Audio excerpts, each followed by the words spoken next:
Joe Rogan Podcast. Check it out. The Joe Rogan Experience. Train by day, Joe Rogan Podcast by night, all day. Well, thanks for coming, man. Appreciate it.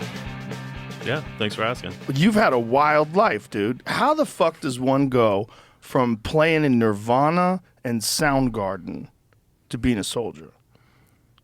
It's a longer story. I don't know how. I want to hear it. How long an answer you want? We got plenty of time. Okay.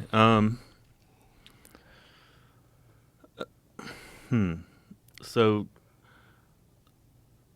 I guess being a professional rock musician was something I kind of fell into. It wasn't something that I had a dream of, you know? It's like, oh, I'm going to be, you know, I love playing in bands, I love playing music, but it was like at this punk rock level where you're never going to make a living at it, you know? Mm-hmm. It's just something fun to do. And then started playing with Nirvana. And even at that level, you know, still not making money from it, but, you know, touring. Was it the early days of Nirvana? Yeah. So Nirvana wasn't worldwide at that point? No. There were, even on the Seattle level, like one of the smaller bands, you know. Like there was bands like Mudhoney and Soundgarden that were better known than Nirvana was at the time, for sure. And you played for Soundgarden, too, yeah. which is also hilarious. Yeah. And when did you, like, so you're in the beginning, so did you have friction with the band? Like, why did you wind up leaving? So with Nirvana, it was just, I guess initially, like when I came on board, like Kurt wanted a second guitar player for the live show, basically, like have a heavier sound live, take some of the guitar playing responsibility off him so he could concentrate on vocals, like that kind of thing. And initially, like I thought I was going to be able to contribute to the band creatively, and then it got to the point where I realized that wasn't going to happen. And then the same thing happened with Chad, the drummer, I think. And it was like everyone in the band, including myself, was like very poor communicators, like a lot of passive aggression. And, you know, I mean, we were kids, you know. How old were you at the time? 20, I think. And yeah, I wasn't equipped for it, and it became more and more unhappy with the situation, and then ended up leaving. So was it that, like, when you would try to put creative input in, it would get shut down, or they weren't interested, or Kurt wasn't interested? Yeah, so like on the rare time where we actually rehearsed as a band, which was not a lot, Kurt would kind of half-heartedly like, hey, who has ideas? And like I'd throw a couple ideas out, and then Chad, like a very accomplished musician in his own right, would throw some ideas out, and then it'd just kind of be glossed over and like, okay, here's the new song I wrote, you know, and start learning that. So it was very egocentric, cursory, you know. It's like he kind of like threw it out there, but then it wasn't going to go anywhere. And so so you went for Nirvana first and then to Soundgarden? Yeah, like I left, we did a U.S. tour, like the first full U.S. tour that Nirvana did in 88 or 89. I can't remember what year it was, but I think it was still the 80s.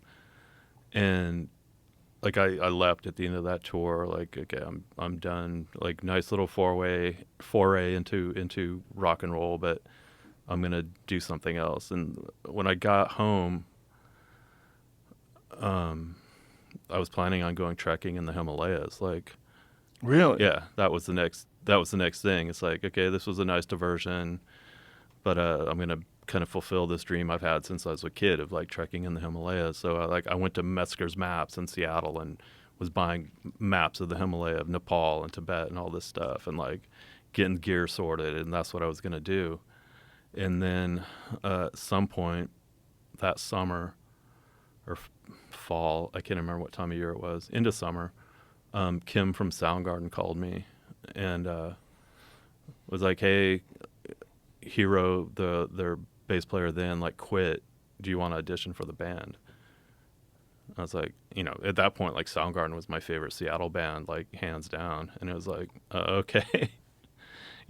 fully not believing I'd ever get chosen. And then you did. Yeah.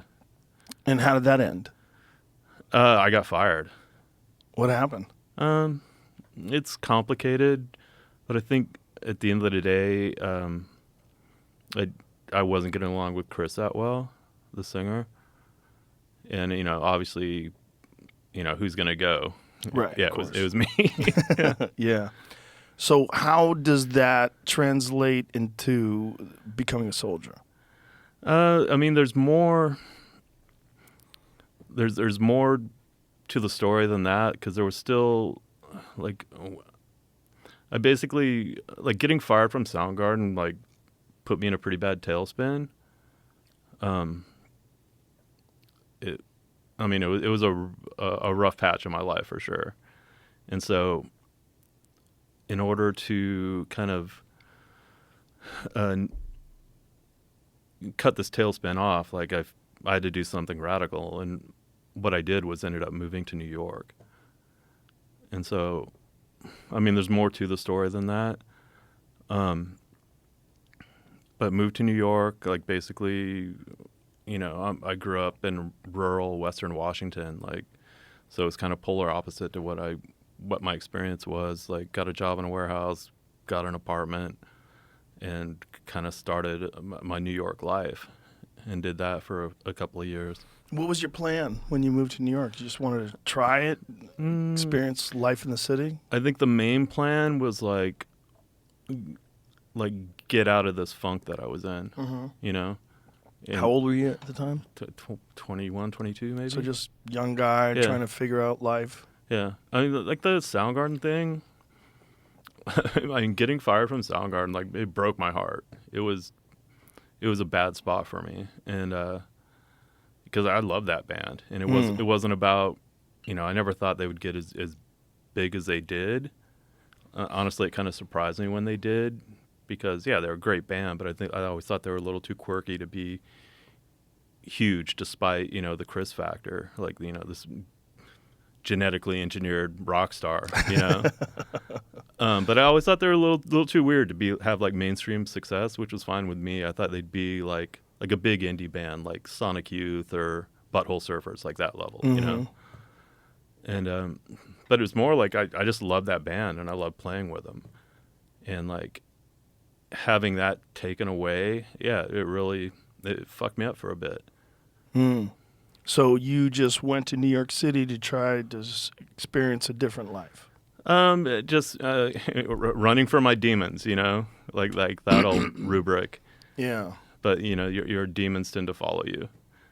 So, always. Yeah. What were your demons? You want to go down that rabbit hole? Sure. There's a few.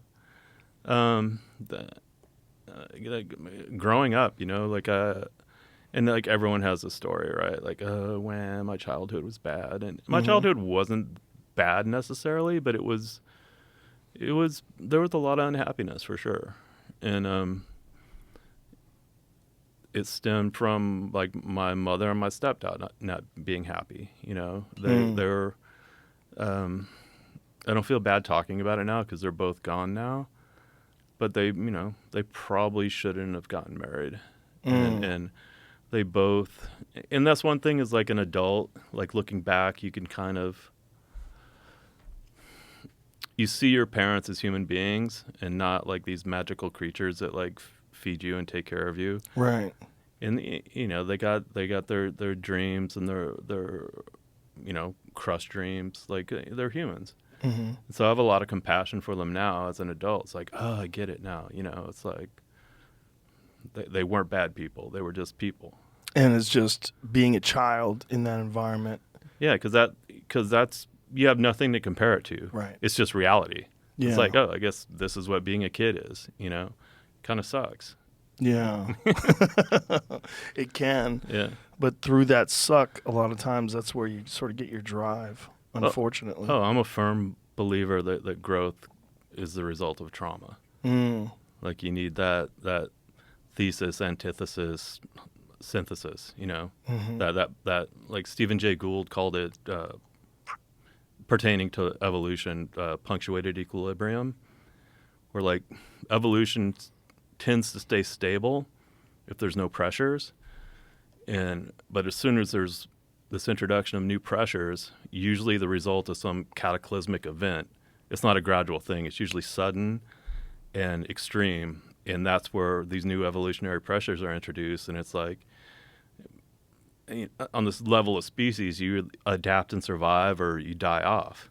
So I kind of like putting that template on the individual.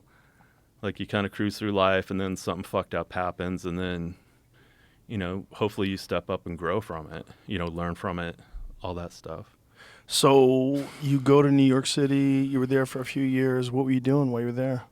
So initially I worked in a warehouse and it was fine. I was like paying my rent, living in Alphabet City, like having this urban life that I never thought I would have had otherwise. Did you know anybody there? Yeah, I had friends there from touring and stuff. And so that was kind of my foothold for moving there. Like didn't play music. Like I brought some equipment over. Like initially I went over with like a backpack and that was it.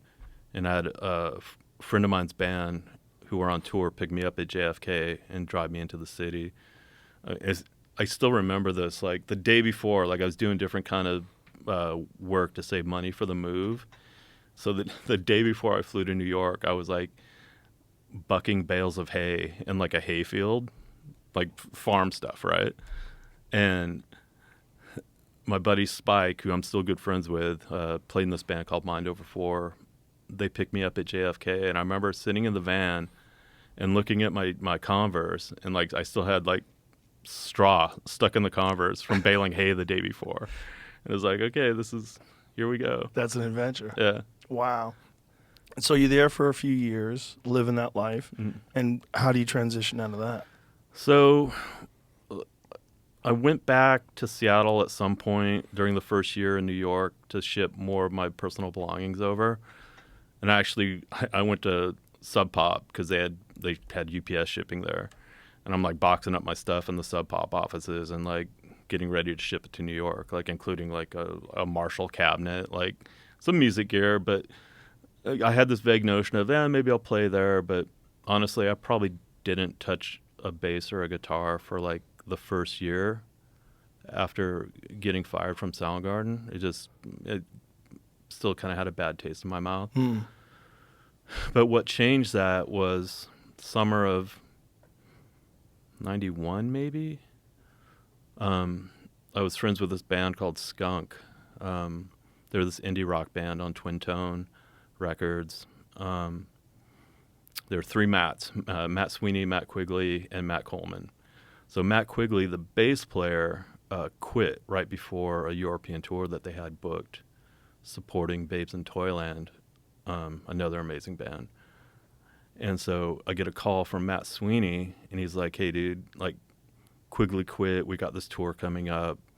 Do you want to fill in on bass for this tour? So I'm like, I could work in this warehouse in New York, like in the sweltering, New York summer heat, or I could, go to Europe for 8 weeks or whatever and tour. So I'm like, yeah, okay, I'll do it. So learn the songs and did that tour. And to this day, it was the funnest tour I'd ever done.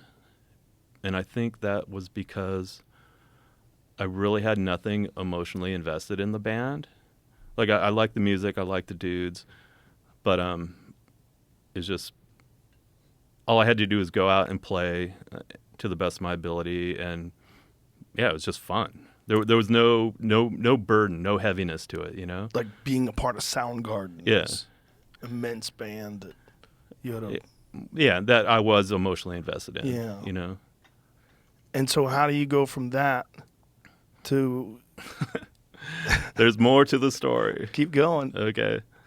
So did the European tour with Skunk, and honestly, it was, I think, to this day, the best bass performances I ever did. I got some board recordings from that tour that once in a while I'll listen to it and go, yeah, it's not bad. Do you think it's because you were free, because you didn't have pressure and burden? I think that was a component for sure, but also the songs were a bit more complicated, and stylistically, it wasn't necessarily my jam. I was into heavier stuff, and this was kind of more like Soul Asylum, like indie rock, which is great. And the bass parts were really complicated, so I kind of had to push myself to learn them. And again, like, you know, grew from it as a musician. So did the tour, came back. I started playing with this kind of an industrial band on Earache Records called Old Lady Drivers, which is like another kind of interesting foray into a genre that, like, I was a fan of like the grindcore bands for sure, but like even this was like, it's kind of beyond that because it's a lot of synthesizers and drum machines and stuff that I really wasn't exposed to before. But they had a record deal with Earache, and you know who John Zorn is? No. So he's an American treasure. He's this avant-garde jazz musician based out of New York. Google him if you get a chance, but like brilliant. Kind of, he does a lot of stuff. He's really prolific. Definitely a genius. But so Zorn was on board. He produced the record, and John actually lived in my neighborhood. So I'd like go to his apartment. He lived like 2 blocks away in Alphabet City, and he had this insane record collection. Like the whole flat was like shelves of vinyl, and it was all organized very meticulously. Plastic sleeves for each jacket. It was, and he was like a student of American music or music in general, and he got his knowledge, and it's just cool. Like, oh, so here's this guy, like very at least on a kind of underground level, like very well known, very well respected, like huge in Japan, of course. And he's just like this nice, kind of normal dude, like giving me a tour of his record collection, you know. And we're both living in this shitty neighborhood in Manhattan. Is this cool? So that was a good experience. Like played shows with them, like played CB's again, CBGB's, which is, you know, the legendary punk club in New York. Which even having played there before, but it's just kind of like I would still get excited about it. It's like, dude, I'm playing CBGB's. This is like, it's like this mythical place when I was a teenager, you know? And it's like, oh, here I am. So did that, but that was kind of like just a side thing for sure. And then I got contacted. So going back between the Skunk tour and the Old Lady Drivers experience, I kind of got into playing music again. Like it became fun again, which is why I did it in the first place. Like it brought me joy. But, you know, there was a couple times where it got to the point where the joy was like fully extracted from the process, and it wasn't fulfilling anymore, you know?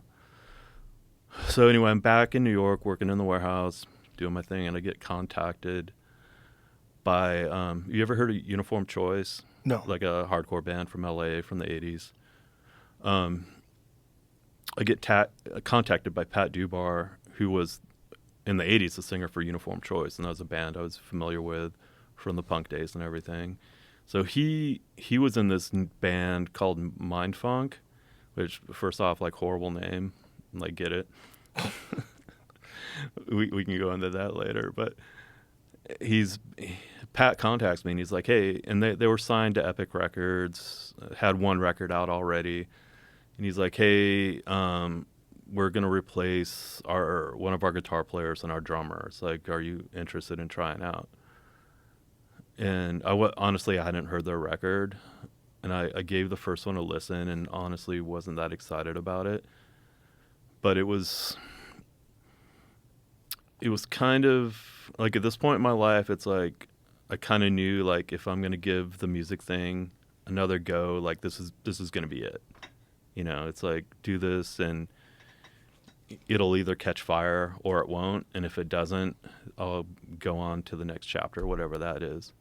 And so I don't even think I auditioned for the band. I think they just, okay, you're in.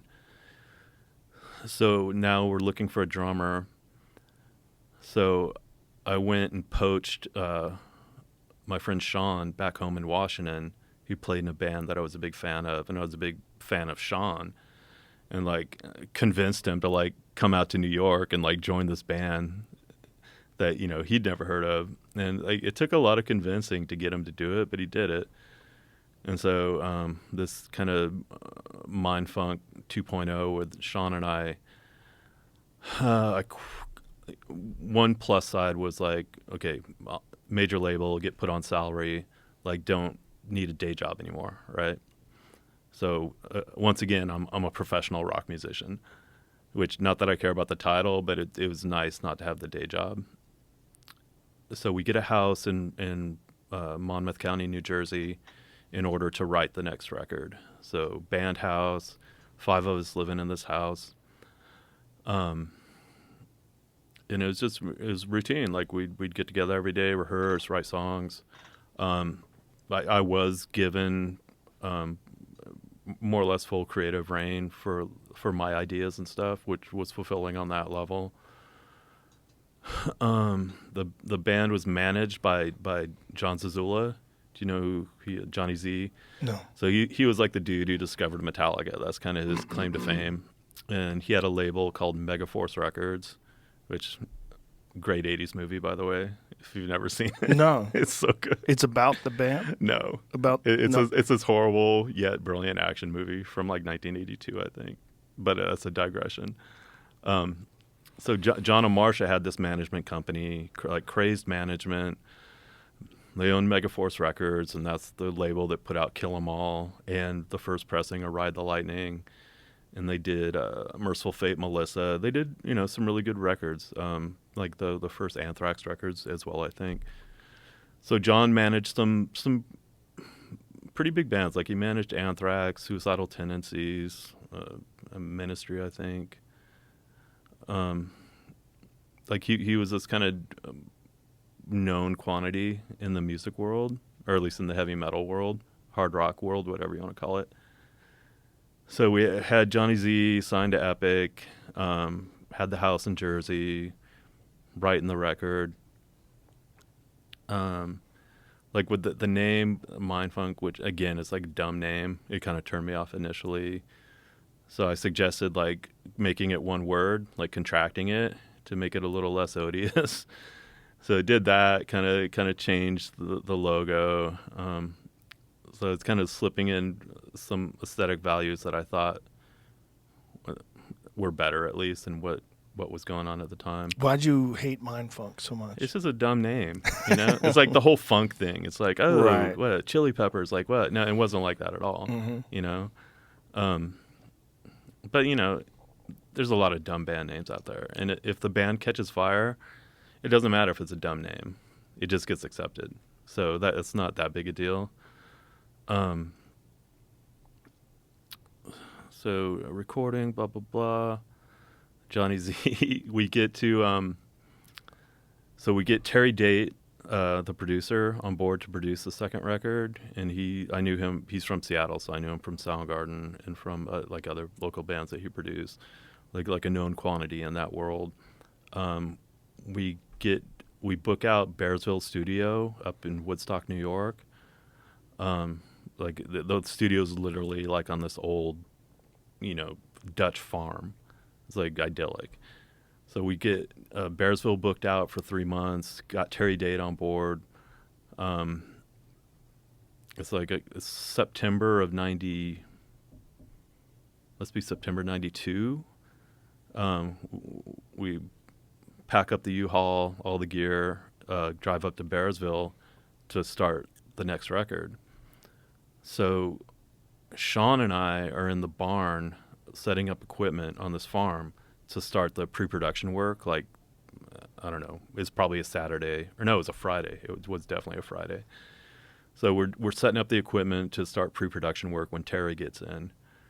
And I think Pat came down to the barn as we're setting up. And it's this late September. You know, the heat has kind of left like New York State, so it's pleasant outside. It's beautiful, sunny. Farm, you know, this old barn we're setting up equipment in. And Pat says, hey, we got to get everyone together. We like got some bad news. And so Epic, the label, had dropped the band like that day.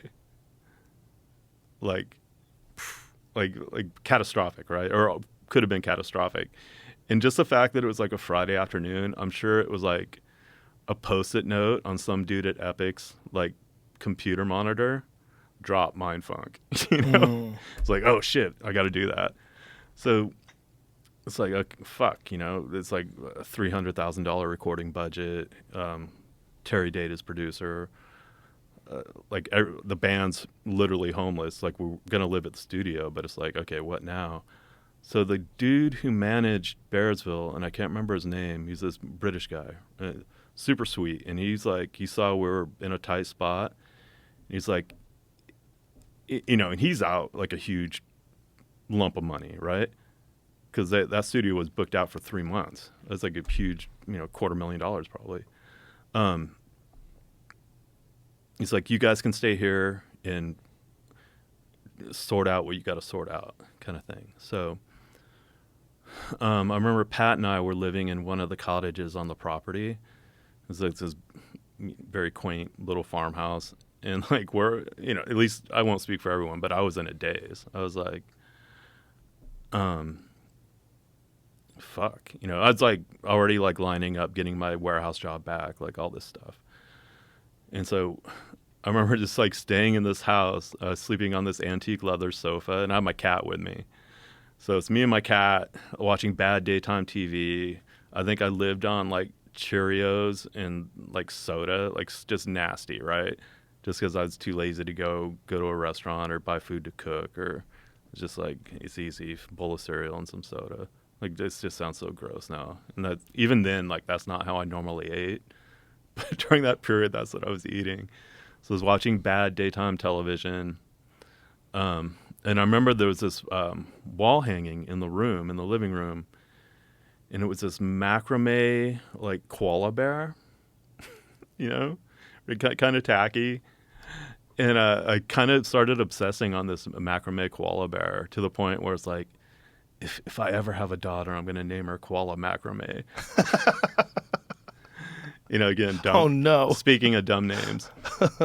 But luckily that passed, and I came up with a replacement for a daughter's name that was much better. But so during that week, Johnny Z, our manager, who personally I didn't really like him that much, you know.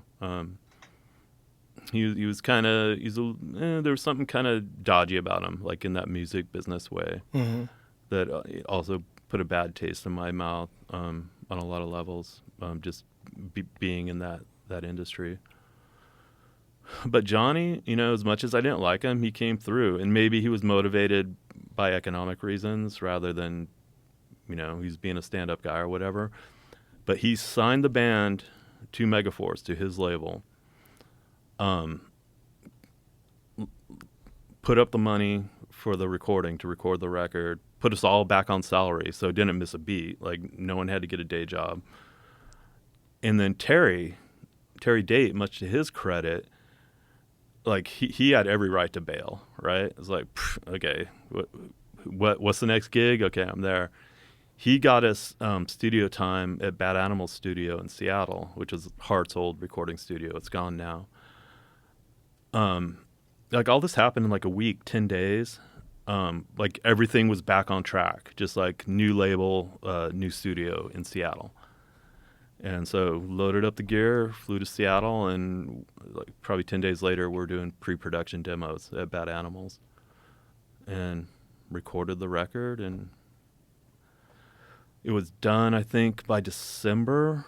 The mix was done. I actually went back to New York and worked in the warehouse for a month to make some extra money.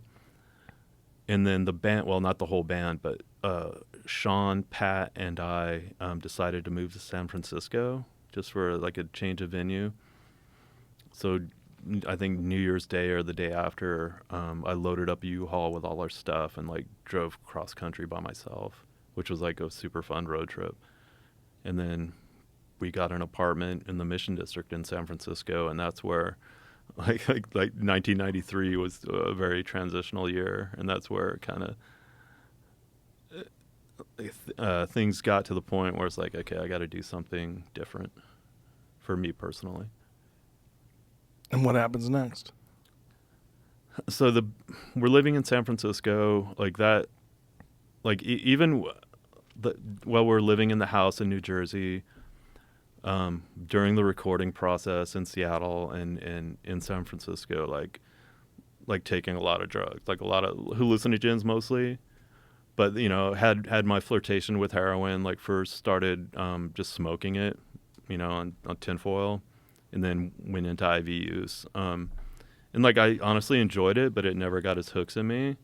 And I got to the point where I was like, yeah, I should probably not continue down this path, and walked away from it. It's a big step to go to intravenous. Yeah. Well, like I'm a completist, I guess. It's like I don't want to do it halfway. See what the fuss is all about. Yeah, exactly. Yeah.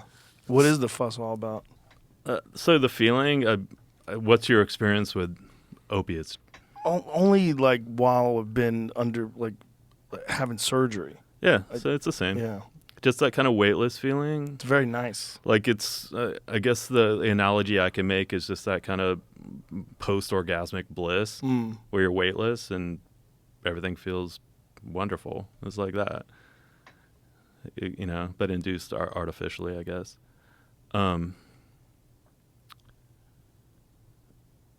Living in San Francisco, so we toured a lot that year. Probably half the year was touring like Europe and the States. And then when we were back in San Francisco, it was like, still on salary. You didn't have to work. So just hang out and like, drop acid or drink mushroom tea or whatever. And as fun as that is, it was like, like long term, I don't know, if this is going to be right. And it, the record never caught fire. I think it's a solid record. Like when I hear tracks off of it now, I'm kind of like, it's not bad. No, it's okay. There's a couple of the songs on that record were basically nascent Soundgarden songs, There were like riffs or song ideas I had that while playing with Soundgarden, like Chris would hear me playing it, like noodling around, and he'd be like, oh, remember that, And so I had a couple ideas that in a different life would have been on the next Soundgarden record, conceivably.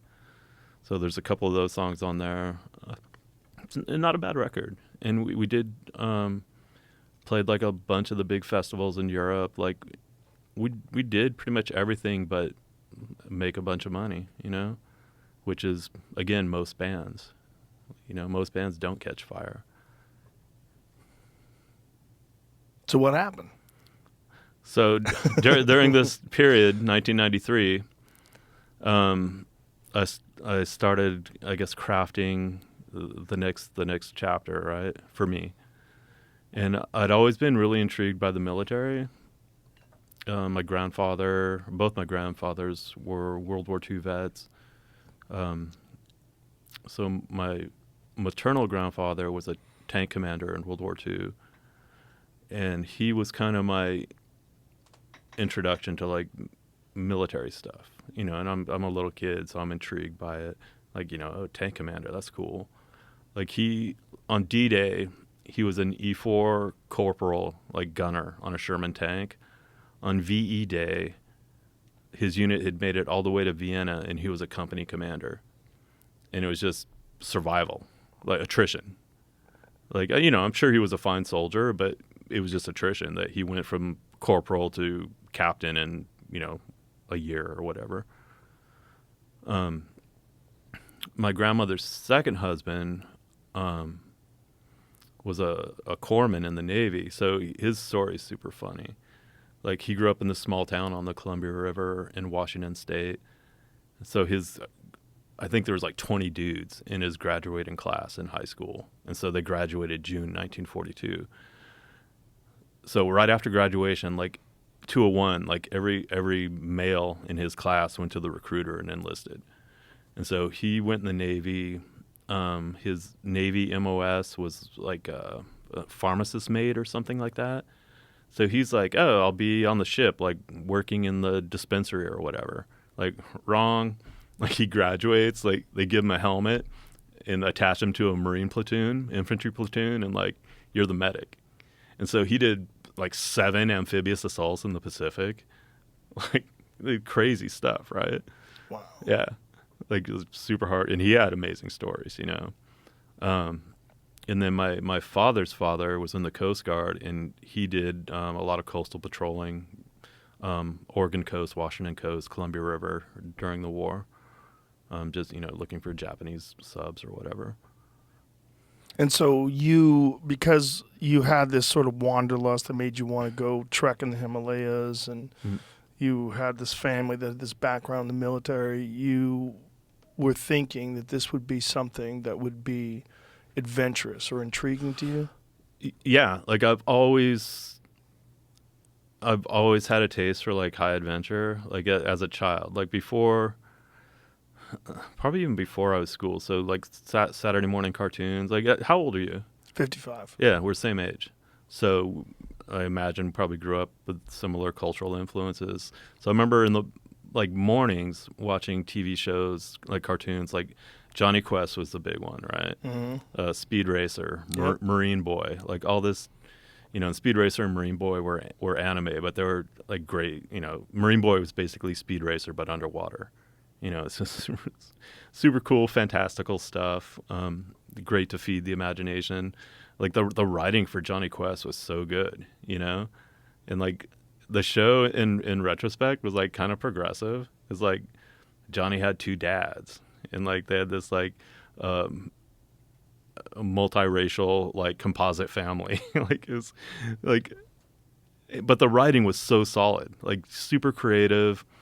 I think it was only 26 episodes, but each episode is distinct and well written and just cool, So I would watch this as a kid and be like, I'm not sure what that is, but I want to do that.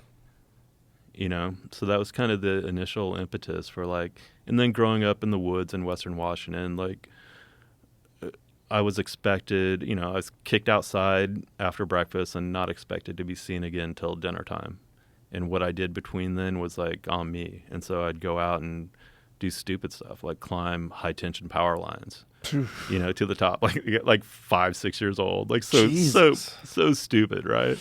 But it was like, oh, this is cool. And my mother, she definitely facilitated this stuff, like, much to her credit. Like we'd go camping, in the Olympic rainforest on the peninsula, and there's like a couple rivers there, but one of the main ones is the Ho River. And I had this as a child. I had this $20, Kmart inflatable raft with the oars, and my mom would drive me upriver like 10 miles or 15 miles or whatever in our Volkswagen bus, and like drop me off, me and my $20 Kmart boat in a life vest, and she'd be like, all right, see you at the campground.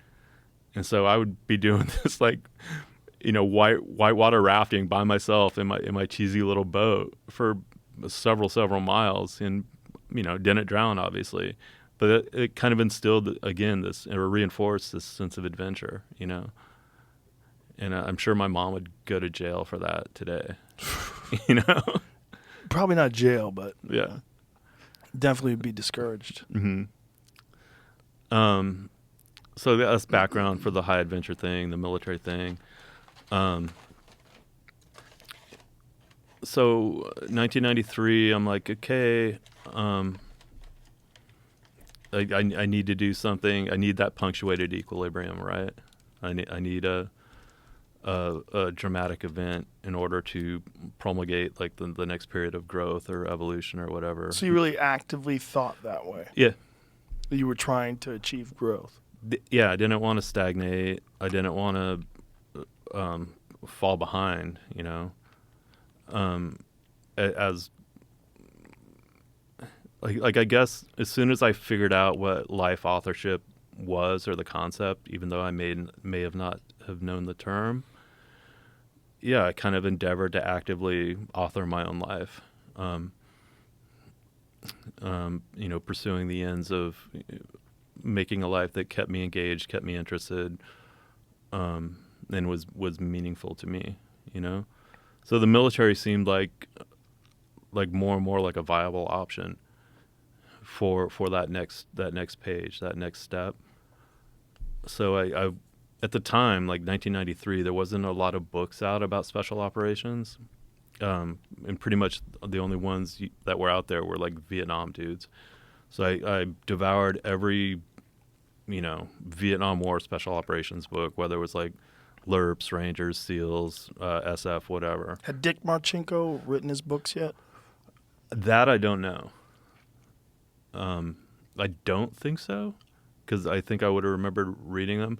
I read one of them when I was in Gulag in Ranger School, and it seemed kind of like over the top to me. But that's a digression. I think there was one book out about like the SOF experience during the first Gulf War, and they kind of went over different units and different operations. And I think that's the only kind of contemporary one that I was even out. But it's like, yeah, I'm going to do this. So while we're in San Francisco, between like dropping acid and taking mushrooms, I was going to the recruiter. And like, I went to the Navy recruiter first because I actually knew someone who was a SEAL, a former SEAL. And so that seemed intriguing to me. So I go to the Navy recruiter and I'm like, hey, I want to be a SEAL. And they're like, well, here, take the ASVAB. So the ASVAB is like this IQ test that the military gives you. And so I took it, and I scored pretty high on it. And so they're trying to push me into like more technical MOSs, And I'm like, but no, that's not what I want. What does MOS stand for? Oh, sorry. If I get too jargony, that's okay. Please stop me. Yeah. Military occupational specialty, your job. Mm-hmm. And the Navy doesn't even call it MOS. I think they call it rate or something like that. And so I'm like, no, I didn't want to do that. So basically it came down to they couldn't even promise me a shot at trying out for buds, taking the PT test basically. And so I didn't know really anything about the military, but I knew enough, or I suspected enough that like, okay, I'm not going to sign anything unless I'm like guaranteed a shot. And so that's when I started talking to the Army recruiter, and they could guarantee me. So basically they gave me a Ranger contract. So Ranger Regiment's interesting in that it's pretty much the only special operations unit in the U.S. military that has privates, like has brand new soldiers. Pretty much every other unit, it's all NCOs. So that's kind of your entry level soft unit in the U.S. military is Ranger Regiment. And so what happens? So I finished my Mindfunk touring obligations, which went pretty much almost up until Christmas, like in just mid-December, say, and like left the band. And I think 2 months later, I was in basic training. What were you thinking while you were in basic training? I mean, basic training's like, it was like every movie cliche you've seen, like, happens. It's like, oh, and this is, this part. It was a necessary step, right? For the progression. It wasn't really challenging. The most challenging part about it was like not being able to do what I wanted to do whenever I wanted to do it. That was like the biggest challenge for me. Your entire life, every minute of your day is controlled. So that was kind of like, yeah, I don't know if you dig this, Right. And but sucked it up, went through it. After what they call AIT, like Advanced Individual Training, which for me was infantry. You go through the infantry MOS training, go to airborne school, and then go to selection for regiment. So what was the physical aspect of it like? Because it seemed like you're just partying and living life, like a rock star before that. You're just doing heroin and all this stuff, and then all of a sudden, you're involved in something that's very physically grueling. But I did prep. Like I got a YMCA membership, and I was swimming at the Y. I was running. I even though I was kind of going into it somewhat blind, I knew that like I can't just show up like and not have any kind of fitness level, Mm-hmm. So I did do some prep work, and I think it served me well. Was that the first time you had done physical stuff like that in your life? No, I mean, I was never. I played soccer when I was a kid. Like soccer was like the one sport that didn't have that jock culture, Mm-hmm. So that's kind of what I gravitated towards. So, and I did a lot of physical outside stuff like my whole life. I worked in Alaska on a fishing boat. Like, there was nothing. It wasn't foreign, like physical exertion. And so, what happens then? Go to selection. At the time, it was called RIP, like the Ranger Indoctrination Program. Now they call it RASP, like the Ranger Assessment and Selection Program, something like that. And I think it's a week longer now. But like RIP is when things got physically challenging, for sure. It was basically you just get abused for 3 weeks, basically. They try to make you quit. And so like the runs, like we do these like non-standard runs in RIP. It pushed me to my limits. Like I was always kind of at the back of the pack. Like I was still with the main body, so I was keeping up. I was meeting the standard, but like right behind me were like all the dudes who were like getting put on the truck. Like you're done, Mm-hmm. So it's like you look at that and like dig a little deeper and like keep going, But yeah, I got selected, and went to 2nd Ranger Battalion. And did you immediately get deployed? Like, what year are we talking about here? This was 93. No, 94. Okay, so Yeah. this is post Desert Storm. Yeah. What was the environment like? So it was Clinton era military, peacetime military. So like everything was geared towards training, right? Like there was a few dudes in my company who were like Panama vets. And so that was like 1989, I think, Just Cause. So there was some of those dudes hanging out, and I could tell they were just waiting for the next like real world op. That's all they were doing. They were biding time. And like now I get it, and I think even then I kind of got it. But for just What do you mean by get it?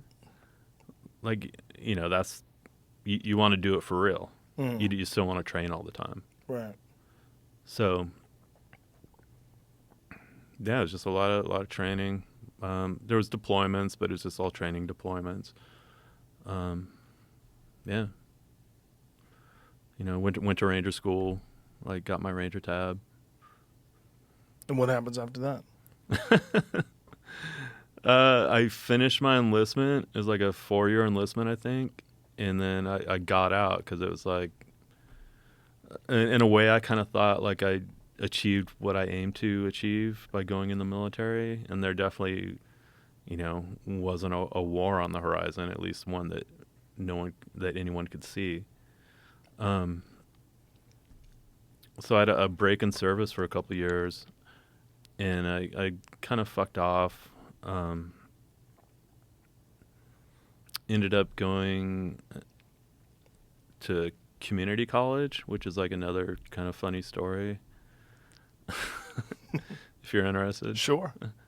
So I came back to Washington basically when my mother died, and so I was kind of like dealing with her and her stuff, and it was like there's a local community college where I grew up, and like maybe I'll give this college thing a try, and so I registered for some classes. But the funny thing about that story is when I was like 18, I guess, 17, like right before I graduated high school. All my friends from high school who were going to go to college, because like in my mind, I was never going to go. I was like, why am I going to go to college? Like, fuck this. You know, as angry young man, dissatisfied on pretty much every level. But I was like, yeah, I'm not going to college. College has nothing for me. But I wanted to hang out with my friends, like the dudes I skateboarded with and played music with and stuff.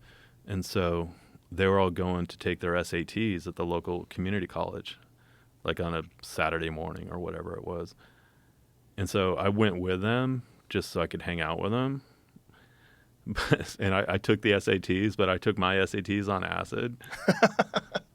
How'd that go? I have no idea. I didn't care. I never picked up, the scores. Like, it was probably just like making designs on the paper or something. Like, I at that point, like academia, like higher education, that just wasn't going to happen for me. And so, yeah, it's kind of this fuck you punk rock thing. Like, I'm going to take my SATs on acid. Right. So fast forward 10 years, I'm in that same room at Olympic College in a class, taking an astronomy class. And the building is still there. It's called the Rotunda, and it's this round, as you can imagine, building on campus. And so who's laughing now? So what was your idea, like doing that, taking astronomy classes, going to college? Again, personal growth. Like, maybe I should focus on this aspect now, like academia. Like, so I did that first 2 semesters at Olympic College, and found that I liked it. I liked going to class, and I liked taking notes, and I liked learning. And I'm like, I get it now. This whole college thing. So I finished my associates at Olympic College, and then went back in the Army. And so I was in the Special Forces qualification course, like when 9/11 happened. And what caused you to go back in the Army? It was a gut feeling. It was like, I don't think I'm done with this. So I went to selection, got selected, and selection, at least at the time, was good for life, basically. So how many years were you out? Like 2. 2 years Yeah, out? not long at all. Mm-hmm. And I blink now and 2 years goes by. But a lot had happened personally in those 2 years. And so I'm back in the Army, doing the Special Forces qualification course, which for my MOS, like the 18 Bravo Special Forces Weapons Sergeant, was like about a year and a half. So it was the first day of language school, which was 6 months long, was 9/11. Wow. Yeah. What was it like being in the military when 9/11 went down? It was like, I think everyone there, so there's a group of us in this building at Fort Bragg called the SOAV, the Special Operations Academic Facility. And we're, standing around the beginning of the day, like drinking coffee, getting ready to go to class. First day of class, and there's television monitors on with CNN or whatever, and we're watching the planes go into the tower. And like, I think 201, everyone knew that everything's changing right now. It's like, this is like 100% for real. And like, everyone was like, yeah, That's how you felt? Oh yeah. Yeah. Yep. All the training. Yeah. Like, finally we're going to do something. Mm-hmm. So what happens then? I'm in language school for another 6 months. So What are you learning? Thai. Why Thai?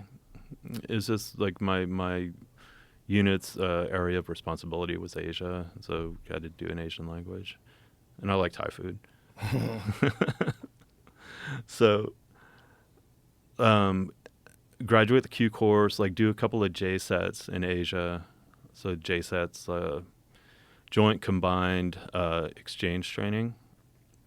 So you basically your team goes and trains with a foreign special operations unit, and you teach them stuff, or you And it's more just to like establish rapport and maybe get some access or whatever. So do a couple JSETs in Asia, and then get ready to go to Iraq to prep for the invasion, like in '02, and like spend a lot of time in Kuwait, just like training and preparing. What was it like when you went there? To Iraq? Yeah. So that was like my first like combat experience, and so it was unique in that. So my team and a couple other teams are basically attached to the 4th ID to provide kind of route reconnaissance and screening and stuff for the kind of this main conventional military, invasion. And so watching big army work, do what they do best was pretty amazing. Like tank engagements, like I never thought I'd witness that. It was just almost like and it's probably a trite cliche, but like a movie, watching this massive mechanized force just like crush everything in its path. So, yeah. When you were over there, was any doubt that you had done the right thing by enlisting? And again, yeah, no doubt. No doubt at all. Yeah. You were geared up, ready to go. Yeah. So what happened when you were over there? Like got in some gunfights, hit some targets, and then redeployed back to the States. You say that so casually. Got in gunfights and hit some targets. Like it had to be a pretty extreme experience. Yeah, but honestly, I think my Afghan experiences were more intense than Iraq for sure. Yeah. Yeah, it was a different animal. And when did that happen? So did some rotations in Afghanistan following the Iraq invasion, and it was kind of the more traditional like SF mission, like working with indigenous troops and leading them on raids and things like that. That's got to be a wild change of life to go from being a musician to go from being a deployed special operator in Afghanistan. Like the shift in consciousness is so extreme. Maybe, but I think I'm pretty good at just with rolling with stuff. It's like, oh, this is happening now. Okay, but that's a Let's big go. happening. It's a huge happening to be in combat. I mean, definitely. I think the war and combat was the most profound experience of my life for sure. And I don't mean to maybe treat it lightly, because I don't take it lightly. Yeah, it's by far the most profound experience of my life. So many guys who come back from that, not only do they say it's the most profound experience of their life, but many of them say it was the best experience of their life. I understand that for sure. Like, I guess I could encapsulate it like this. Like you got your dudes, your team, your little indigenous troopers, and you're gonna go crush some target. And like I never had a doubt that like maybe I would get injured or killed, but that I never had a doubt that the mission would fail, just because the odds were just in our favor. It's like you got night vision, you got a cast stack, you got this huge support apparatus. It's like there's no way we're not going to win this fight. But going on target, closing with, destroying the enemy, and then getting you and all your dudes back to base alive, best feeling in the world. Really? Yeah.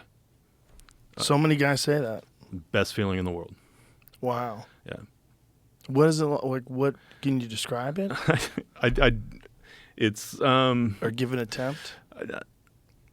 I think like, and I got my kind of evolutionary ideas about why that is.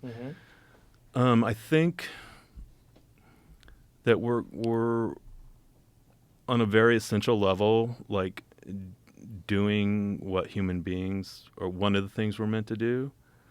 or maybe one of the things we've always done.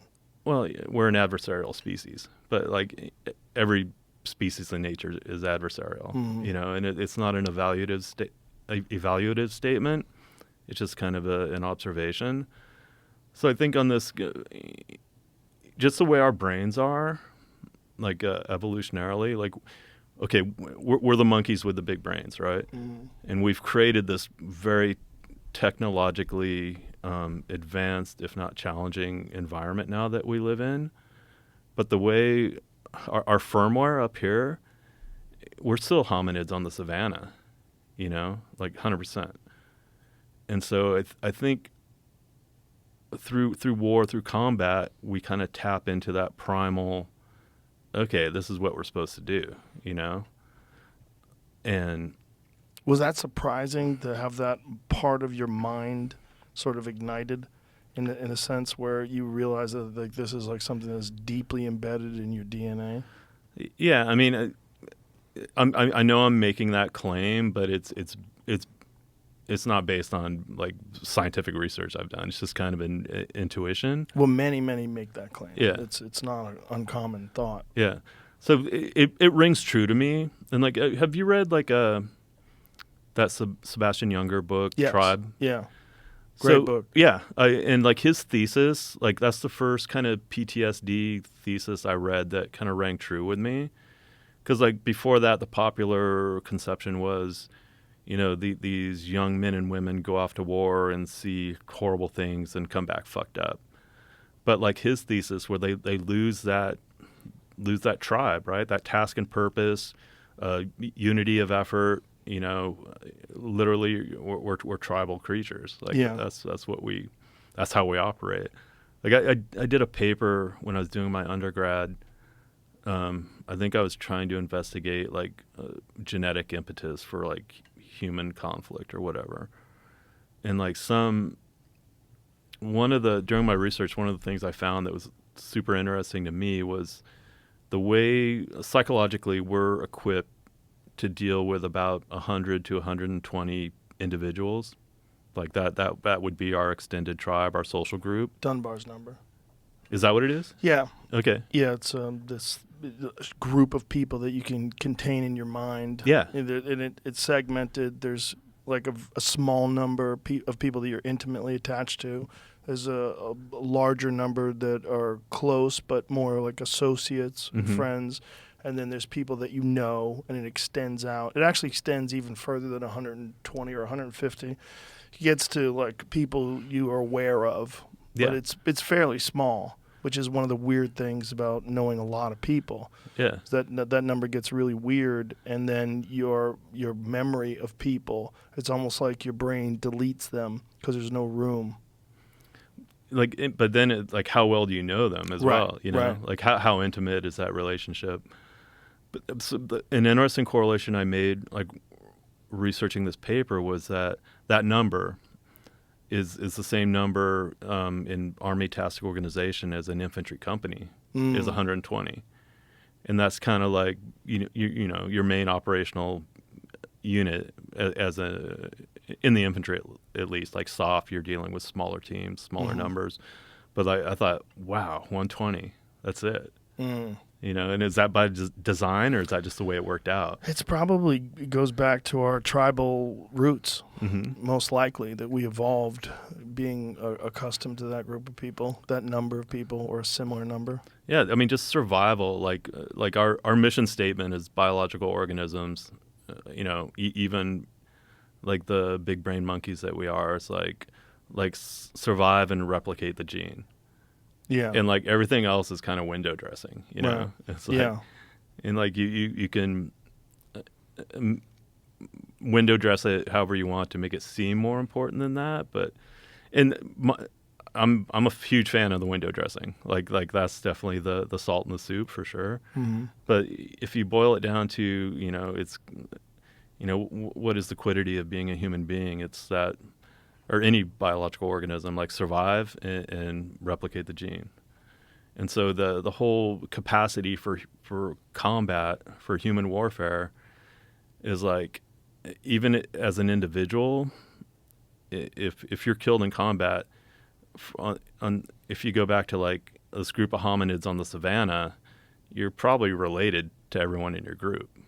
So it's like, okay, maybe I won't pass my genes on, but my cousin over here will. So I'm going to support that effort. So I think that kind of organized conflict, one group against another, is in support of that. Like I think anthropologists have a term for it, pseudo kinship, where say in a combat situation, so you got like the classic scenario of like a dude jumping on a hand grenade to save his buddies, you know, and that's hardwired. That's not a conscious decision, you know, because I think if you had time to actually think about it, maybe you wouldn't do it, Right. you know, but it's that pseudo kinship, like that. I think and to me, that's always what's been, I think, the most interesting paradox about war and combat is it's this event, this human event, that simultaneously brings about acts of pure selfless love and brutality without quarter in the same instant. So that's always intrigued me. Well, it's always fascinating for me to talk to people that are intelligent like yourself that have experienced that, because that thread that you're expressing, it seems to ring true with almost all of them. That there's something about it that, although brutal and maybe in some ways unexpected, it also rings true with like a purpose, and that your life is intimately connected to these people, and in some way that becomes more satisfying than any other way to live. Yeah, and to hear a person like yourself, who's obviously very smart, express that, it's really interesting to someone like myself who hasn't experienced that but kind of understands what you're saying. I'm sure you do. I mean, I'm sure it rings true with you, right? Yeah. Like just intuitively. Yeah. Yeah. And you're aware of this while you're experiencing, because you're obviously an analytical person, so you're aware of this while you're experiencing it. So I can think of instances where I've had these flashes of awareness. Like, okay, I remember one target, like we halved in, like a helicopter assault force. So I was on the second 47. No, I think I was on the second lift. Like, it was a pretty big element going in. And I remember landing in this poppy field, like stepping off the ramp, and like I could hear gunfire. Like it was already on, right, on target. And so I got my little Afghan commando troopers. So like, okay, man, let's go. And like, I remember running up this hill, and I was aware in that moment, like, okay, this is odd, that this is, you know, the cliche of like running to the gunfire. And I believe me, I don't consider myself like a heroic person at all. It wasn't even a conscious decision. I was doing it. And it was like I was trying to get there as quickly as I could. And it did occur to me, like, yeah, this is kind of weird, you know? But it is your training, and it also is your purpose. Yeah. Yeah. And I don't know which supervenes on what, but yeah, for sure.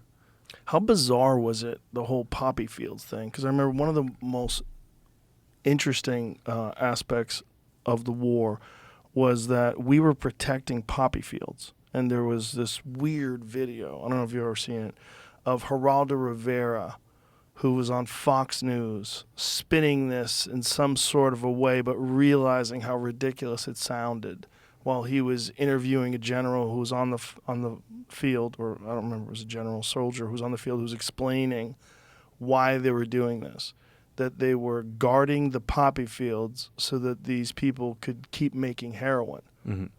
And you know, you're looking at this, and especially someone who has a knowledge of Vietnam, that it was intimately connected with drug running, and that there was a lot of that going on. That was part of the purpose of it, and that somewhere someone was profiting off of this to the tune of billions of dollars. Mm-hmm. And you're not exactly sure how it was being done, or what involvement the United States military had in it.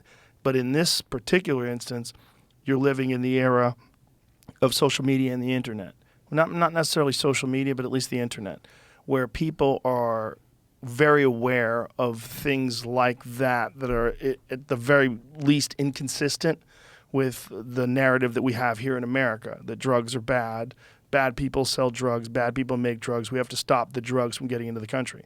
Now here you are, we're watching Geraldo Rivera, a Fox reporter, putting this like really clunky spin on why we have to do this. And I can only imagine it's because it had already been exposed that the United States was doing that, and they had to say, well, we have to come up with some sort of an excuse for why we're guarding heroin production.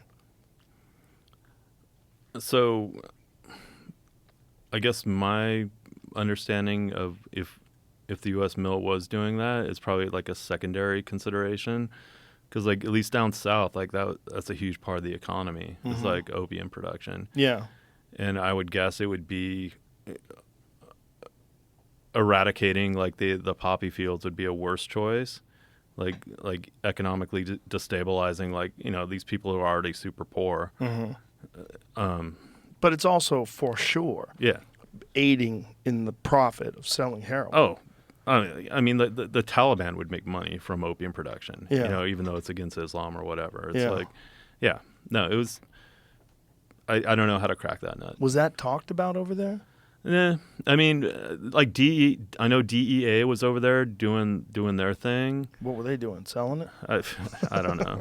Like, well, that's what's so strange is that it seems like, especially when you have this disconnection from the mainstream media and from channels of information getting to other people, that this is a part of what's happening over there. That I believe at one point in time it was 90+% of the world's heroin. Yeah, was coming from Afghanistan. Yeah, I mean, I don't have an answer. Bizarre though, right? Yeah. Did you think how bizarre it was or was just that was inconsequential? That was not. Yeah, it wasn't like another poppy field. Like it was just part of the landscape, But I probably didn't put much thought into it. How did they cultivate the pot? I mean, they were doing all this in the middle of combat, in the middle of war. Like, how were they handling all that? I mean, like in my experience, like if we did hit a target that was like in a remote place like that, like they weren't seeing coalition forces often, if at all. It's kind of like they probably thought they were in a safe haven. So. I mean, I think when you get closer to the built-up areas, and at least at the time, I mean, like the whole Afghan government was so corrupt anyway. So I think probably the main people making money were, Afghan generals. Which I think at one time the Afghan army had like 3,000 general officers or something. They had like this inverted pyramid of leadership.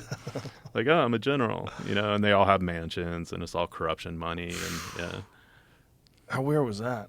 Being a part, like that's the side that you were on. I mean, you're over there sort of helping. Yeah, like I think you just gotta focus on the tribe, right? Mm-hmm. Like it's like you and your dudes, and you have this task, and you're gonna accomplish it to the best of your ability, and bring everyone back alive. And then the political side of it, I mean, yeah, it'd be easy to get kind of demoralized. Yeah, that's what I'm at. If you focus on that. Yeah. Was it bizarre for you, as someone who has done heroin, to think like, oh, this is where it comes from? I mean, I think I was conscious of that, but like it wasn't that crazy. It's like. So even though you knew that there was rampant corruption and that there's a lot of things that were kind of fucked, it was still your tribe, your task. Yep. Did you spend any time pondering, like whether or not that made sense, or did you just do what you were supposed to do? Yeah, I think I reflected on it and then would just do it. Did anybody talk about it over there? Yeah, I think. Yeah, and I would talk about it too. Like as the war progressed, you would see these mansions being built around cobble and stuff, you know, these ridiculous like concrete mansions, and like that's our tax dollars are paying for that mansion, you know, or it's corruption money, or it's opium money or whatever. And it's just part of the culture there, you know, like how do you fix that? It's like I remember talking to one of our interpreters over there, and like, so I'm not married, don't have a family, and so obviously everything over there is very family oriented, or you know, family tribe. You know, that everything's geared towards like blood relations and things like that, and the stronger and larger your family is, the stronger your tribe is, like that whole thing. It's like a different paradigm than we have in you know, the West. And so we're just bullshitting, and he's asking me about my family, and I'm like, oh, I don't have a family, just me. But you know, my neighbor has the keys to my house, and you know, they can go in and take care of stuff if I need something taken care of and all this. And like, the first thing he asks is like, and they do not steal all your things? Because that's what he was thinking. Right. Like, oh, if I had your keys, I'd be stealing your shit. Right. And that's the mentality. Like that, Yeah. it's different, you know? The houses down there, each family unit house is a miniature fortress, you know, and it's because it's this culture that they habitually prey upon each other.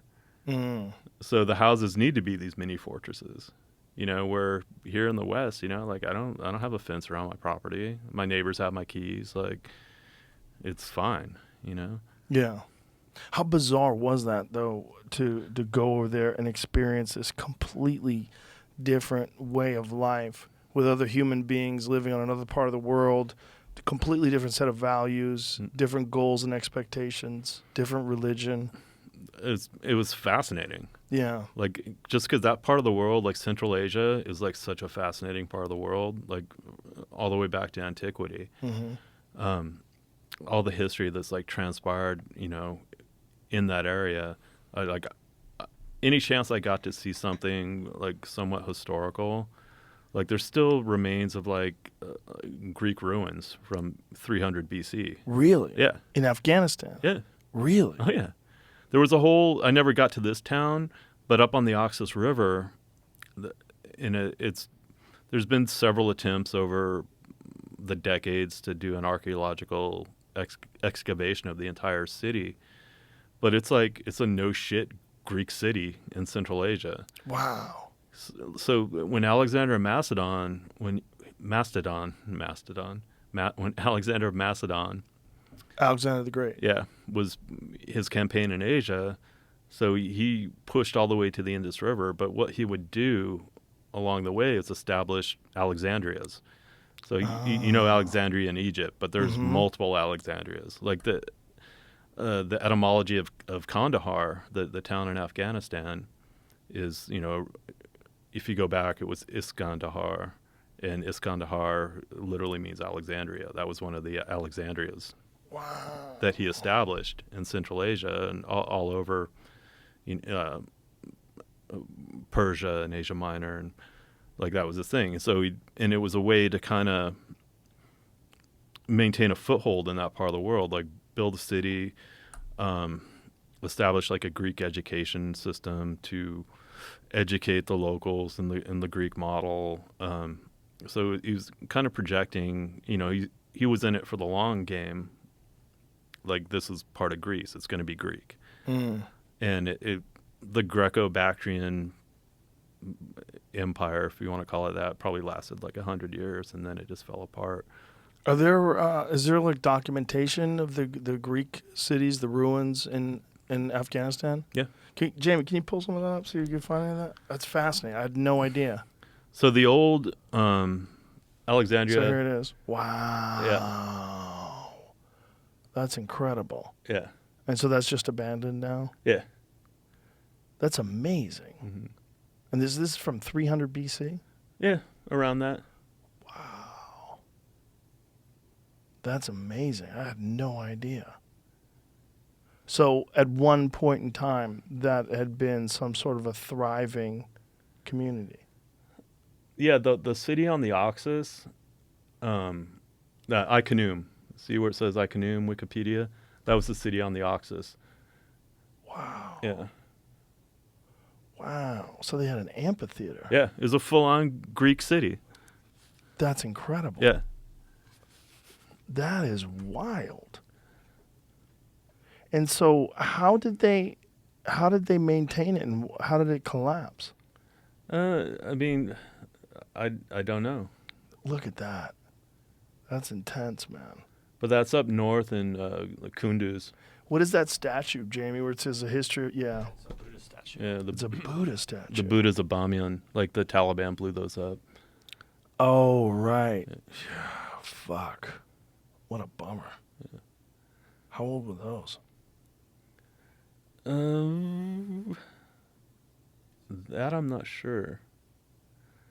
But there's a lot of historians think that like the Vedas and Buddhism kind of started like more in the Afghanistan area. Really? Yeah.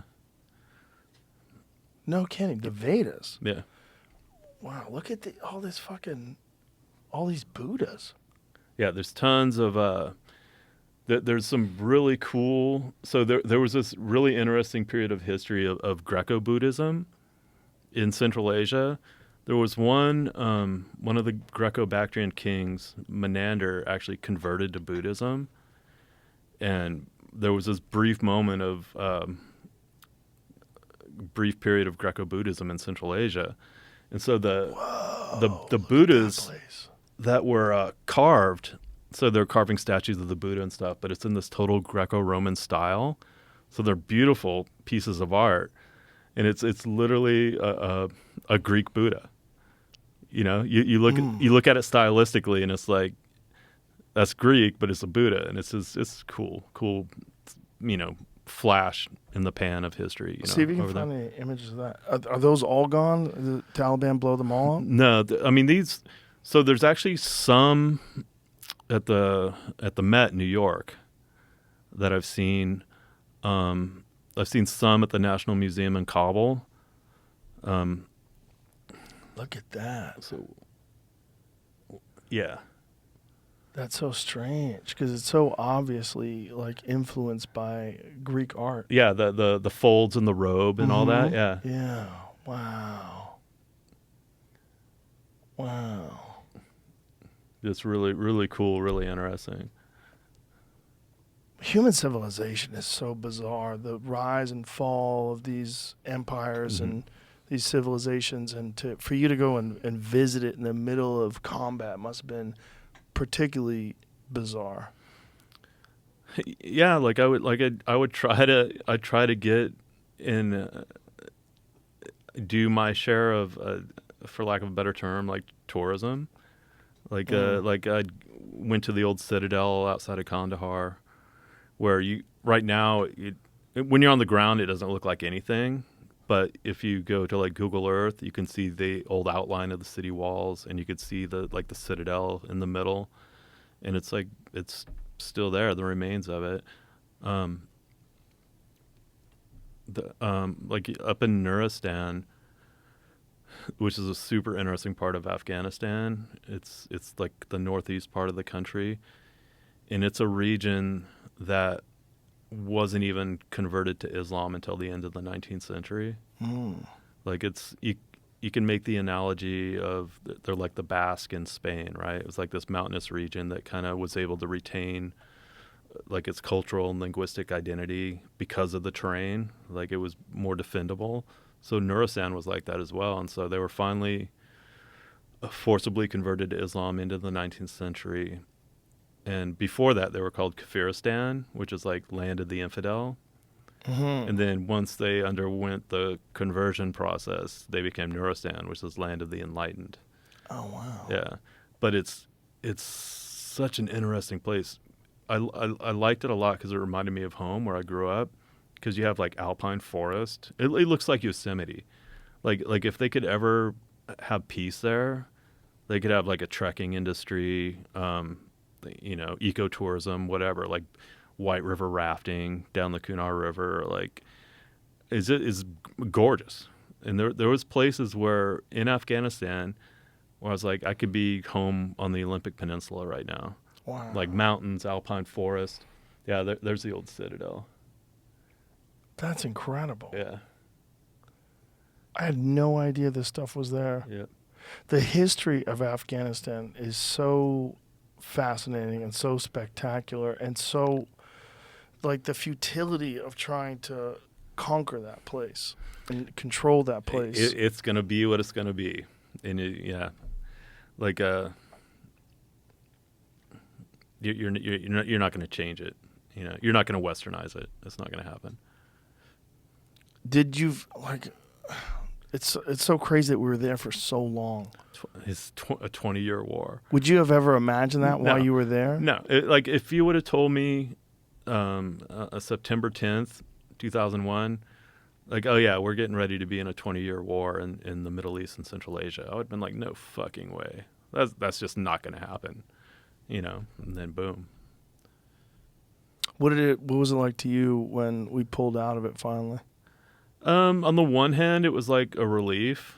It's like, you know, enough already. It's like we're obviously not fixing that place.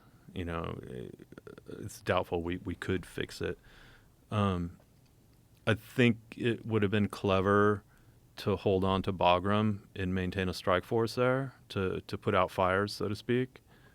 But other than that, like, let it be what it's going to be, you know, and like protect U.S. interests as needed. But, you know, we're not going to change that place. It's so crazy that we didn't learn from the Russian invasion. We didn't learn from the Russians' battle in the Mujahideen, and which we supported.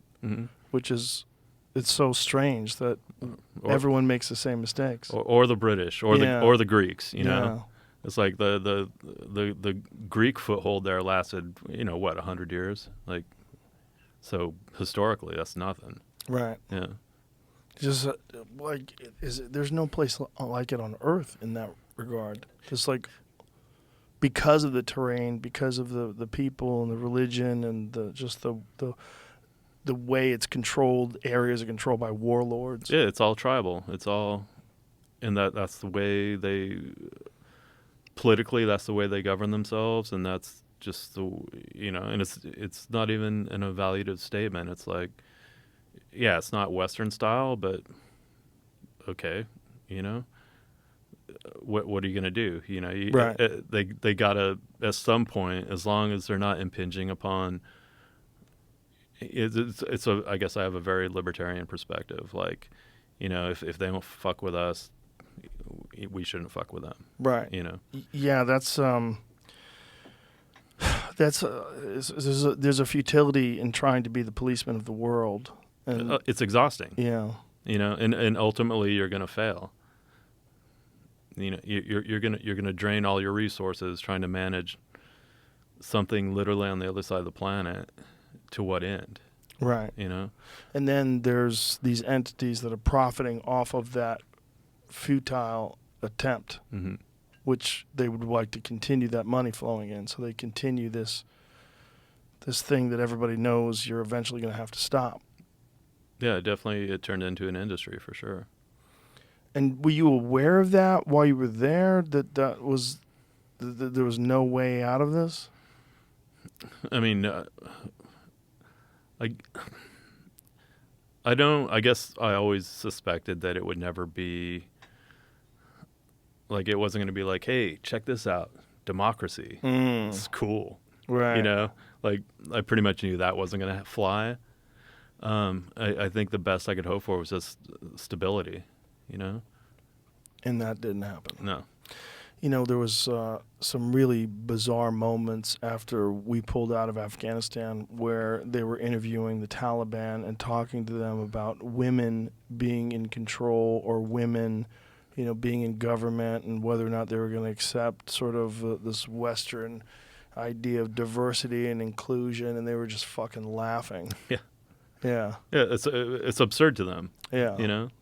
Just like the other side of the coin is absurd to us. You know? Yeah. So how do you bridge that gap? especially when you're dealing with the history of the place, the hundreds and hundreds of years of living that way. Mm-hmm. The idea that we're going to go in there with tanks and fix it. Mm-hmm. We're going to force you to be democratic. Yeah. It's like, okay, that's not going to happen either. And also the rampant corruption that exists in the people that are in power. Mm-hmm. When you're talking about all these mansions and the selling of the heroin, it's like, what are you going to do? How are you going to get those people to straighten out? Mm-hmm. You're not. Yeah, it's ingrained. It's cultural. It's maybe even more than cultural. Was there a time when you were over there, like towards the end of your time there, where you were recognizing the futility of this? Yeah, I think big pictures, yeah. But again, you're there to do a job, so you can't do all in the negative, Right. And it's like you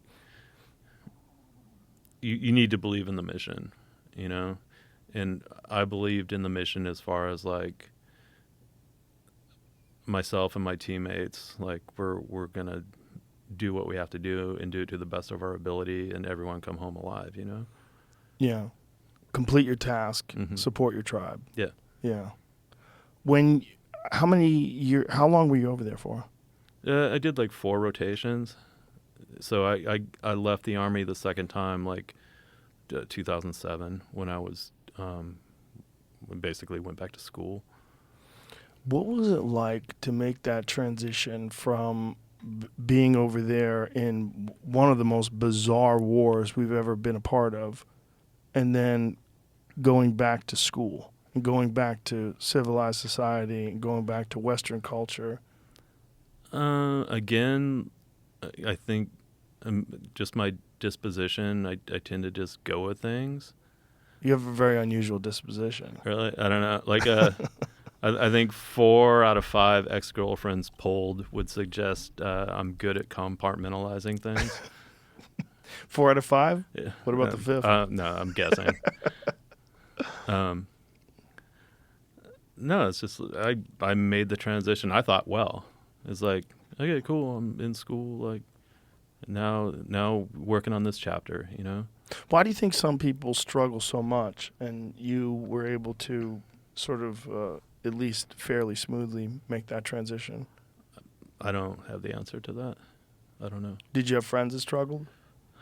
I mean, most of my friends from the military are soft guys. Yeah. And I think in general, like, they're adaptable. I think that's kind of a soft a special operations soldier criteria is you need to be flexible and adaptable and quick on your feet like that. And more resilient. They're Yeah. more resilient human beings. I would think so, yeah. Yeah, I would think so too. At least my experience with them. I've had conversations with special forces guys where they explain to me the reason why less of them experience the kind of PTSD that some of the other guys had. And they said because we were proactive. We weren't reactive. We were going and doing things. Mm-hmm. It wasn't like we're sitting around waiting to be attacked. Mm-hmm. And some of the guys that are sitting around waiting to be attacked, the anxiety of that was kind of overwhelming. I could see that, yeah. If you're just sitting on a fob, like, waiting for that rocket attack, yeah. Yeah. And so you come back in 2007 and you decided you're done? That's it? Yeah, so I was at another crossroads, and it was like, I can re-enlist or I can go to university. So I applied. A friend of mine in New York was like, "You're pretty smart. You should apply to Columbia." And I was like, I would never get accepted there. That's not going to happen. And so almost as a joke, I applied to Columbia, and then I applied to Seattle University as well. Only two schools I applied to, and ended up getting accepted to both. And so with the Columbia thing, it was like, okay, am I going to step up to the challenge, or, go, I mean, not necessarily the easier route, but maybe the more comfortable route, which would have been Seattle U. And I went for Columbia. It's like, okay, challenge accepted, you know? And what did you study in Columbia? Philosophy. A lot of money in philosophy. I don't know. I don't know if you knew that. I heard it's right up there with gender studies. Yeah. Would you like some coffee? Yeah, please.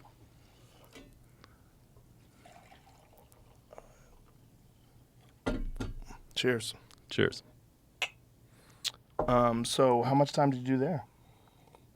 So they accepted a lot of my Olympic college credits, shockingly, and they accepted my military language school for my language requirement. So I basically had to do 3 years there to finish my undergrad. And then you went to graduate school as well? I had a break, but yeah, ended up going to graduate school in 2016 maybe. And what do you do now? So now I mostly do yacht delivery. Yacht delivery? Yeah, sailboats. Oh, wow. Yeah. And was that like, how did that come about? So there's a story there. Okay. Okay, let me organize this real quick in my head. Like 2014, okay, so I'd finished my undergrad. I was now holder of an Ivy League degree, like much to my chagrin. And I went through a personal crisis that was pretty bad. It was almost up there with like the Soundgarden personal crisis. And so I kind of did a similar thing where it's like, okay, I need to take some time off, you know, to do some work on myself, you know. And so how that translated was I'd always been really interested in Argentina as a country and as a place. So I got a flat in Buenos Aires and went and lived there for a couple months and kind of did this deep period of introspection. But during this time, before I left, a good friend of mine suggested this book called Dove, written by a man named Robin Lee Graham. And so he's like, hey, I just read this book. You should read it. I think you'd really dig it. And I didn't even know what it was about. So I found a used copy and took it with me down there and read it. And so it's the story. I don't know if you've even heard of this story of Robin Graham, but he did. I think he started in 1967. He did a solo circumnavigation in a sailboat that took him about 5 years to do. But at the time, he was the youngest person to ever do that. He started when he was like 15, and it was like it got a lot of press. Like National Geographic covered it. I think he's been on the cover of National Geographic like 3 times. And so it's an interesting account, his solo circumnavigation. Took him 5 years. Along the way, he met this woman, Patty, like this young, you know, pretty hippie chick, like somewhere in the South Pacific. And they fell in love and like got married. And she would kind of meet him in different spots as he finished the circumnavigation. And then the book ends. He returns to Los Angeles, circumnavigation complete. And I'm like super cynical, like going, okay, what happened now, you know? And I'm like, I bet that marriage didn't last, you know? Because after something, I guess I equated it to like a war zone romance or something, you know, where you're kind of in this super heightened environment. So if you bring it back to just normal life, like, does it survive? Like, what made it interesting or exciting or whatever, you know? Do you kind of get back to reality and it's like, you know, you're not that interesting or whatever. Right. So yeah, I'm super cynical, like that marriage didn't last, whatever. So, but then I started doing some internet research on Robin Graham, and turns out he wrote like a second book called The Sailor Returns from the Sea or something like that. So what had happened and he did go through kind of a dark period after the circumnavigation. That I won't get into, 'cause I bet he told me about it personally. So he and Patty in like the early 1970s, so they get back from like 5 years, sailing the world basically. It's pre-internet, the communication that we have now. So obviously 1965 to 1970 was a pretty turbulent period in like American history. And so Robin essentially missed all that. And he gets back to the States, and was it Stanford? I think Stanford offered him a full ride scholarship. So he went for a semester and basically couldn't deal with all these lefty professors, and I'm out of here. And so he and Patty loaded up, bought like a mail truck, I think, loaded up all their stuff and went to Montana and homesteaded in Montana, like super old school, like 19th century homestead. Wow. And so I'm doing this research, and it's like, oh, Kalispell, Montana. My buddy Mike from Ranger Battalion lives in Kalispell, Montana. So I'm in my flat in Buenos Aires, and I email Mike. I'm like, hey, dude, you know a guy in Kalispell named Robin Graham? Like 30 minutes later, I get an email. It's like, yeah, I saw him in Costco yesterday. And it's like, no fucking way. And so, hey, can you do like an email introduction for me? And he's like, yeah.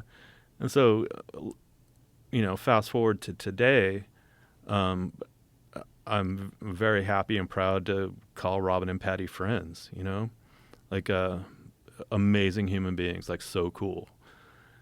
And so the sailing thing, to bring it back, like reading Dove and like getting to know Robin and stuff, I started getting interest in sailing.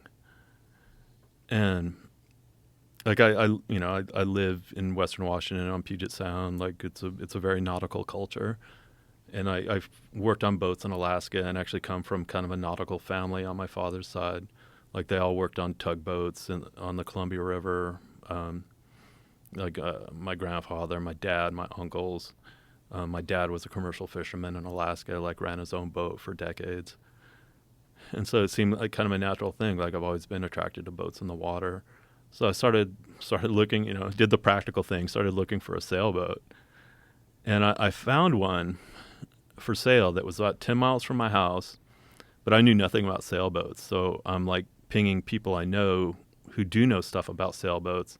I'm like, hey, is this boat any good? Look at the pictures, look at the year and the design and everything. So it was a 1986 Jeanneau Sunrise 34 sloop. And like all these people are like, yeah, it's a good boat. It's a good boat. Like, yeah. And the price is right. So I'm watching it, and the price kept dropping and kept dropping. And then it got low enough where it's like, it was kind of in my realm. So I contacted the broker and like actually went down and looked at the boat, like did a walkthrough. And I was like, so is the seller taking offers on this? And he's just like, yeah, make one.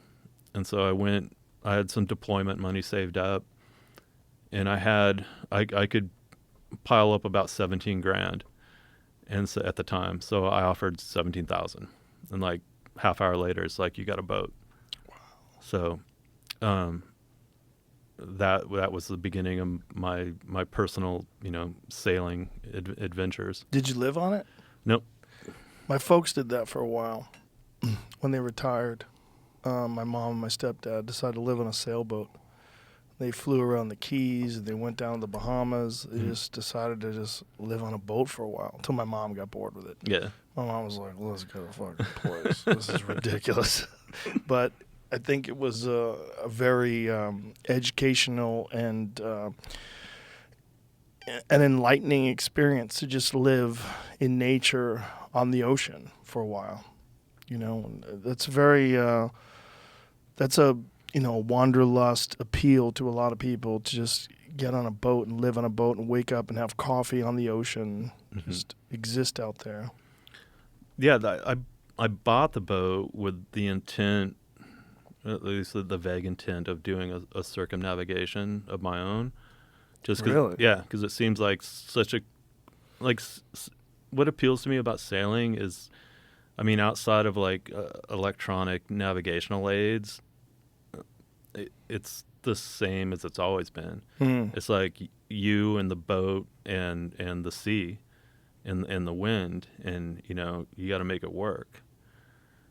And there's something like really like when you actually get out on the water and you got the sails up and you're on a good tack and the boat's doing its thing. It's an awesome feeling. It's like, I'm not going to quite say it's primal because obviously hominids on the savannah didn't have sailboats, but it's close to that. It's obviously very appealing. I mean, people love to do it. And the sailboat thing is like, that's like the highest level of expression of nautical experience for a lot of people. Yeah, I think like being a true sailor is like sailing. Yeah. You know? And like even at the Navy Academy at Annapolis, like the ensigns, they put them on sailboats to teach them to be sailors, you know, like on that very fundamental level. And it's like anything else. It's like being a soldier or a musician, or like, I think you have to master the fundamentals, because if you suck at the fundamentals, you're going to suck at everything else. And so I've always focused on fundamentals. I mean, mainly because I'm not naturally good at anything really. Like, I've always had to try. And so in the service of trying to be good at something, I've always focused on the fundamentals and trying to master them and hopefully just have a good foundation. I mean, that's one thing that was like unique about growing up as like a soldier in Ranger Battalion, because Ranger Battalion's like regiment's a unique animal. Like even within the military, even within the soft community, it's its own thing culturally. And they always stress the fundamentals, and you know, it's like being a private in Ranger Regiment it's not easy, but the fact that it's hard, I would think makes you a better soldier, because there's like NCOs and Ranger Regiment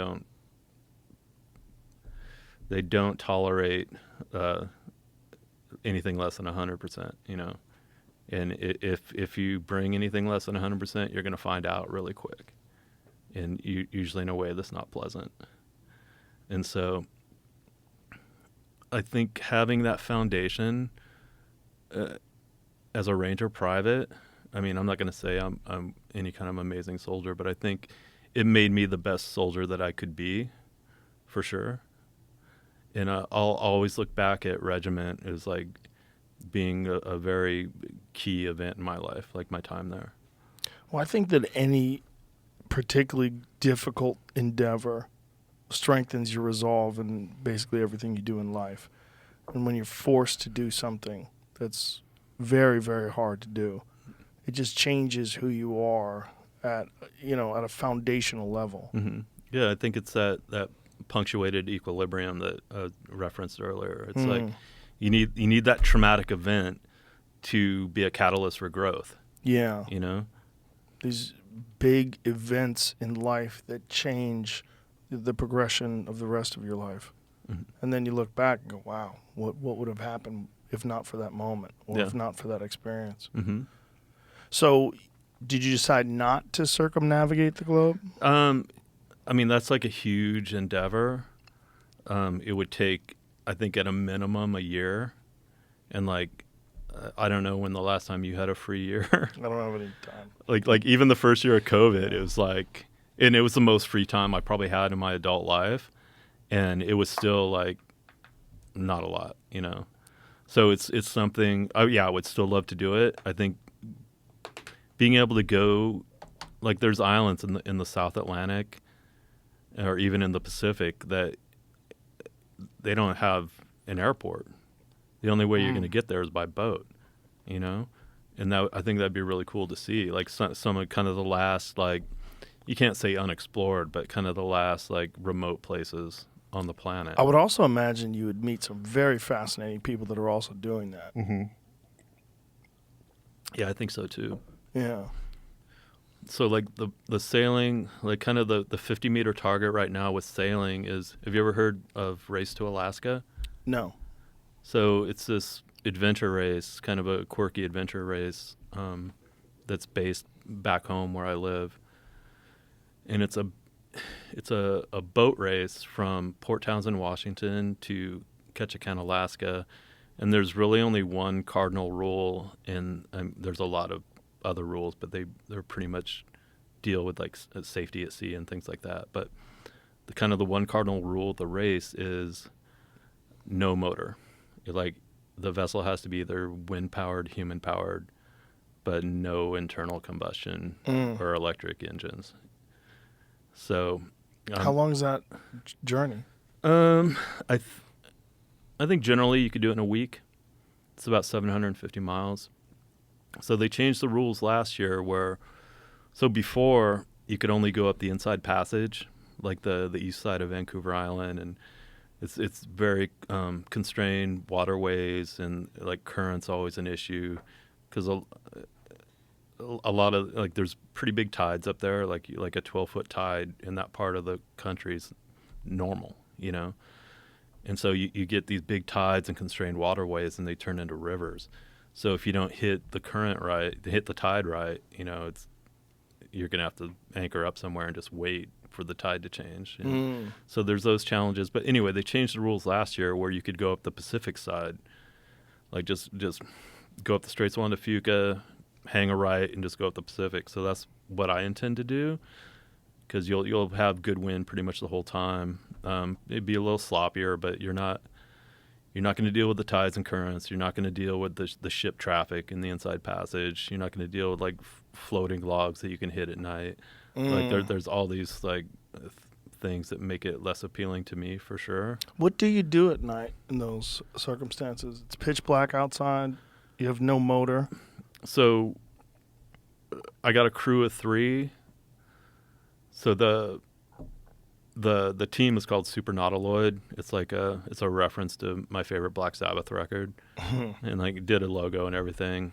So right now in the process of refitting the boat, and so it's a pretty big project. So right now everything's going okay, like trying to raise money, like set up a GoFundMe page through the Super Nautiloid site in order to fill the gaps, you know, financially, because it is a pretty big project. Been doing most of the work myself so far. But yeah, the team of 4, it's me, 2 other veterans, 1 friend from Ranger Battalion, 1 friend from SF, and then I got a buddy from the Seattle Rock days, Barrett Martin, who was the drummer for the Screaming Trees, and he's played in a few other bands, and he's actually a Grammy Award-winning producer, like super interesting guy. Actually, you'd dig him. You should have him on the show. He's also an ethnomusicologist. So he's gone down to Peru and recorded the like Shipibo shaman, like Icaros, the ayahuasca songs, and he's doing a record now like called Deep Amazon, where the concept is he has all these Icaros that he recorded down in Peru, and then he's bringing in various musicians to accompany these Icaros on guitar or whatever instrument. So like I play on it, Kim and Matt from Soundgarden play on it, Peter Buck from REM plays on it. So it's kind of this interesting cast of characters supporting these Shipibo Icaros. So the record comes out October, I guess, and any profits that are made are going to go back to the tribe. So it's kind of cool. That is cool. Yeah. So how much time have you been spending sailing that you're interested in doing this? Have you dedicated a lot of your time to that? Yeah. Like as much free time as I can. I love getting out on the boat, getting the sails up and just going. I like even just like sleeping on the boat. Like when my boat was moored at this one marina close to my house. Is that your boat? That's my boat getting hauled out. Yeah. Wow. So real sailboat. So the boat name is funny. So remember when I was talking about koala macrame? Mm-hmm. So the needs bottom paint bad. That's on the to-do list. But I'd modified the name if I ever had a daughter to Gita Alexandra. So it's a name that at once is beautiful and strong. Mm-hmm. So that was the concept. But like, I'm probably never gonna have a daughter. So Do you have kids? no, No kids? no wife, no ex-wives, no kids. Wow. Yeah, How'd you skate through life without? I don't know. I mean, I guess it wasn't planned. I mean, maybe on a subconscious level, just due to my childhood, I probably avoided it subconsciously. Yeah, a lot of people do. Yeah. Yeah. A lot of people with traumatic childhoods or unpleasant childhoods, they say, I don't want to bring that on anybody else. Yeah. Because you associate what childhood is and what, being a parent is with what you experienced. You don't think there's another way to do it. Mm-hmm. Yeah. But I've had friends who'd be like, "Oh, you'd be an awesome dad," and I'm like, I bet you would. I don't know, man. Yeah. And then I don't like going down that road, and then it turns out like, oh, I do suck. Like, you'd horrible. adjust. You talked about your flexibility. You'd adjust. You'd get better at it. It's a strange experience. It's very psychedelic. Do you have kids? Yeah. Okay. I have 3 daughters. Yeah. Having children is seeing a little person and engaging with them and having them grow with you and learning about life, and in a lot of ways it gives you a chance to do it the right way. Like you think about what's happened to you and you learn from that, and you learn from your mistakes in raising them, and you learn how to communicate with little people that are just sort of growing and learning. It's very educational. It's very fascinating. It just changes you fundamentally as a human being. It changes everything about you. I could imagine, like, because again, going back to just the evolutionary thing, you're kind of fulfilling your mission. Yes. As an organism. It in that way, like it really does speak to your DNA. There's something about it, but it's like Dave Chappelle said this to me once. It's a great quote. He said, becoming a father didn't just change the amount of love that I have, it changed my capacity for love. Mm-hmm. And I think it's very accurate. But, some people, their demons don't line up with that endeavor. Mm-hmm. Their whatever it is in their life doesn't line up with it, and they don't make those adjustments because you're going to have to adjust. You're going to have to change your priorities. You change who you are. You change how you think about people. It's what's fascinating with me is I always felt about people that there were these static things. Like, I met Mike. He's 70. That's Mike. He's always been 70. And then you have children and raise children and see them grow from the time they're a little baby to a person who's having a conversation with you that you go to dinner with, you go to the movies with. And all their life experiences and the good ones and the bad ones. And it's just, I look at people now like babies. I look at everybody like they're a baby. It's very weird. I go, I wonder what you were like as a baby. Because you obviously got to this point from being, I see in my mind, or at least I envision this journey now to get to who you are now. I give people a lot more slack because of it. Mm-hmm. A lot more. I'm so much more charitable with people and their behavior and their attitudes because of that. Because I realize that a lot of what life is determinism. It's not just free will and who you are. A lot of it is the experiences that were thrust upon you and how you had to react to those experiences and what you were taught and who you're, I have friends with horrible parents, and that battle to deal with these motherfuckers that raised you is like, it's like a constant thing in their life that they never quite get past. And I was very fortunate that my mom, when she married my stepdad, they're very close, and they've been close most of my life. So I've experienced bad, and then I've also experienced like what it's like when a relationship works and when people are kind to each other and get along together. And it's like, so you realize like there's adjustments that everyone can make in this life to make the path smoother, to make it more just, more harmonious. But it really changed how I think about humans. Like, not just like my humans, but all humans. Like everyone that I meet. I really think of them as babies. It's very strange. But I think it's kind of I sort of decided to think that way because I was recognizing like the way kids like sort of adopt your thoughts on things. And my kids talk a lot of shit. They're very funny because in my house we talk a lot of shit. We're always making fun of things, making fun of each other, and there's a lot of laughs because, that's what I do. I'm a comedian. And to see my kids talk shit and say funny things, it's like, oh my God, I know where you got that from. It's very obvious, but it's also they're very kind too, which is that makes me very proud. It's very, very nice to be able to raise children in an environment where when they get older, you see them expressing the values that you appreciate and that you think are important. Mm-hmm. Yeah, I could see, and I thought it's not about it too before. late. Yeah, I guess that's Probably still got some swimmers in there. the advantage of having the XY chromosome. Yeah, it is a big advantage, for women. And I know women that forgot to have kids. I mean, I say it that way. They didn't forget to have kids, but in our modern Western world, when people prepare for their life, they prepare for what society has established as the path that is the most celebrated, which is financial success and a career that is something not just that you would be proud of, but that someone would respect. Like this is Debbie, she's a lawyer, and she's a partner at her firm. Like, oh, Debbie's happy. And then you meet Debbie and you're like, oh, Debbie's miserable. She's very successful, but it's not harmonious. She's not happy.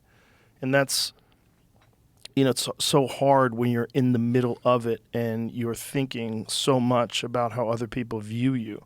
And for a lot of people, for whatever reason, they grew up in a way that they didn't get the respect that they deserved, or they were taught that the only way to get respect or the only way to be appreciated or to not feel like a failure is to be financially successful. But some of the biggest failures that I know are financially successful.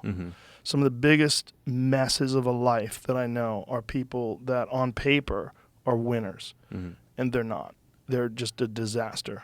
And they're filled with nonsense, and they don't value human experiences, and love, and camaraderie, and creativity, and education, and just extracting the most fun and the most satisfying life out of this experience. Instead, they're concentrating on money. They want to talk to you about numbers and expansion and are you investing, and I have a business I'd like you to be a part of, and there's a this and then that, and I was like, oh.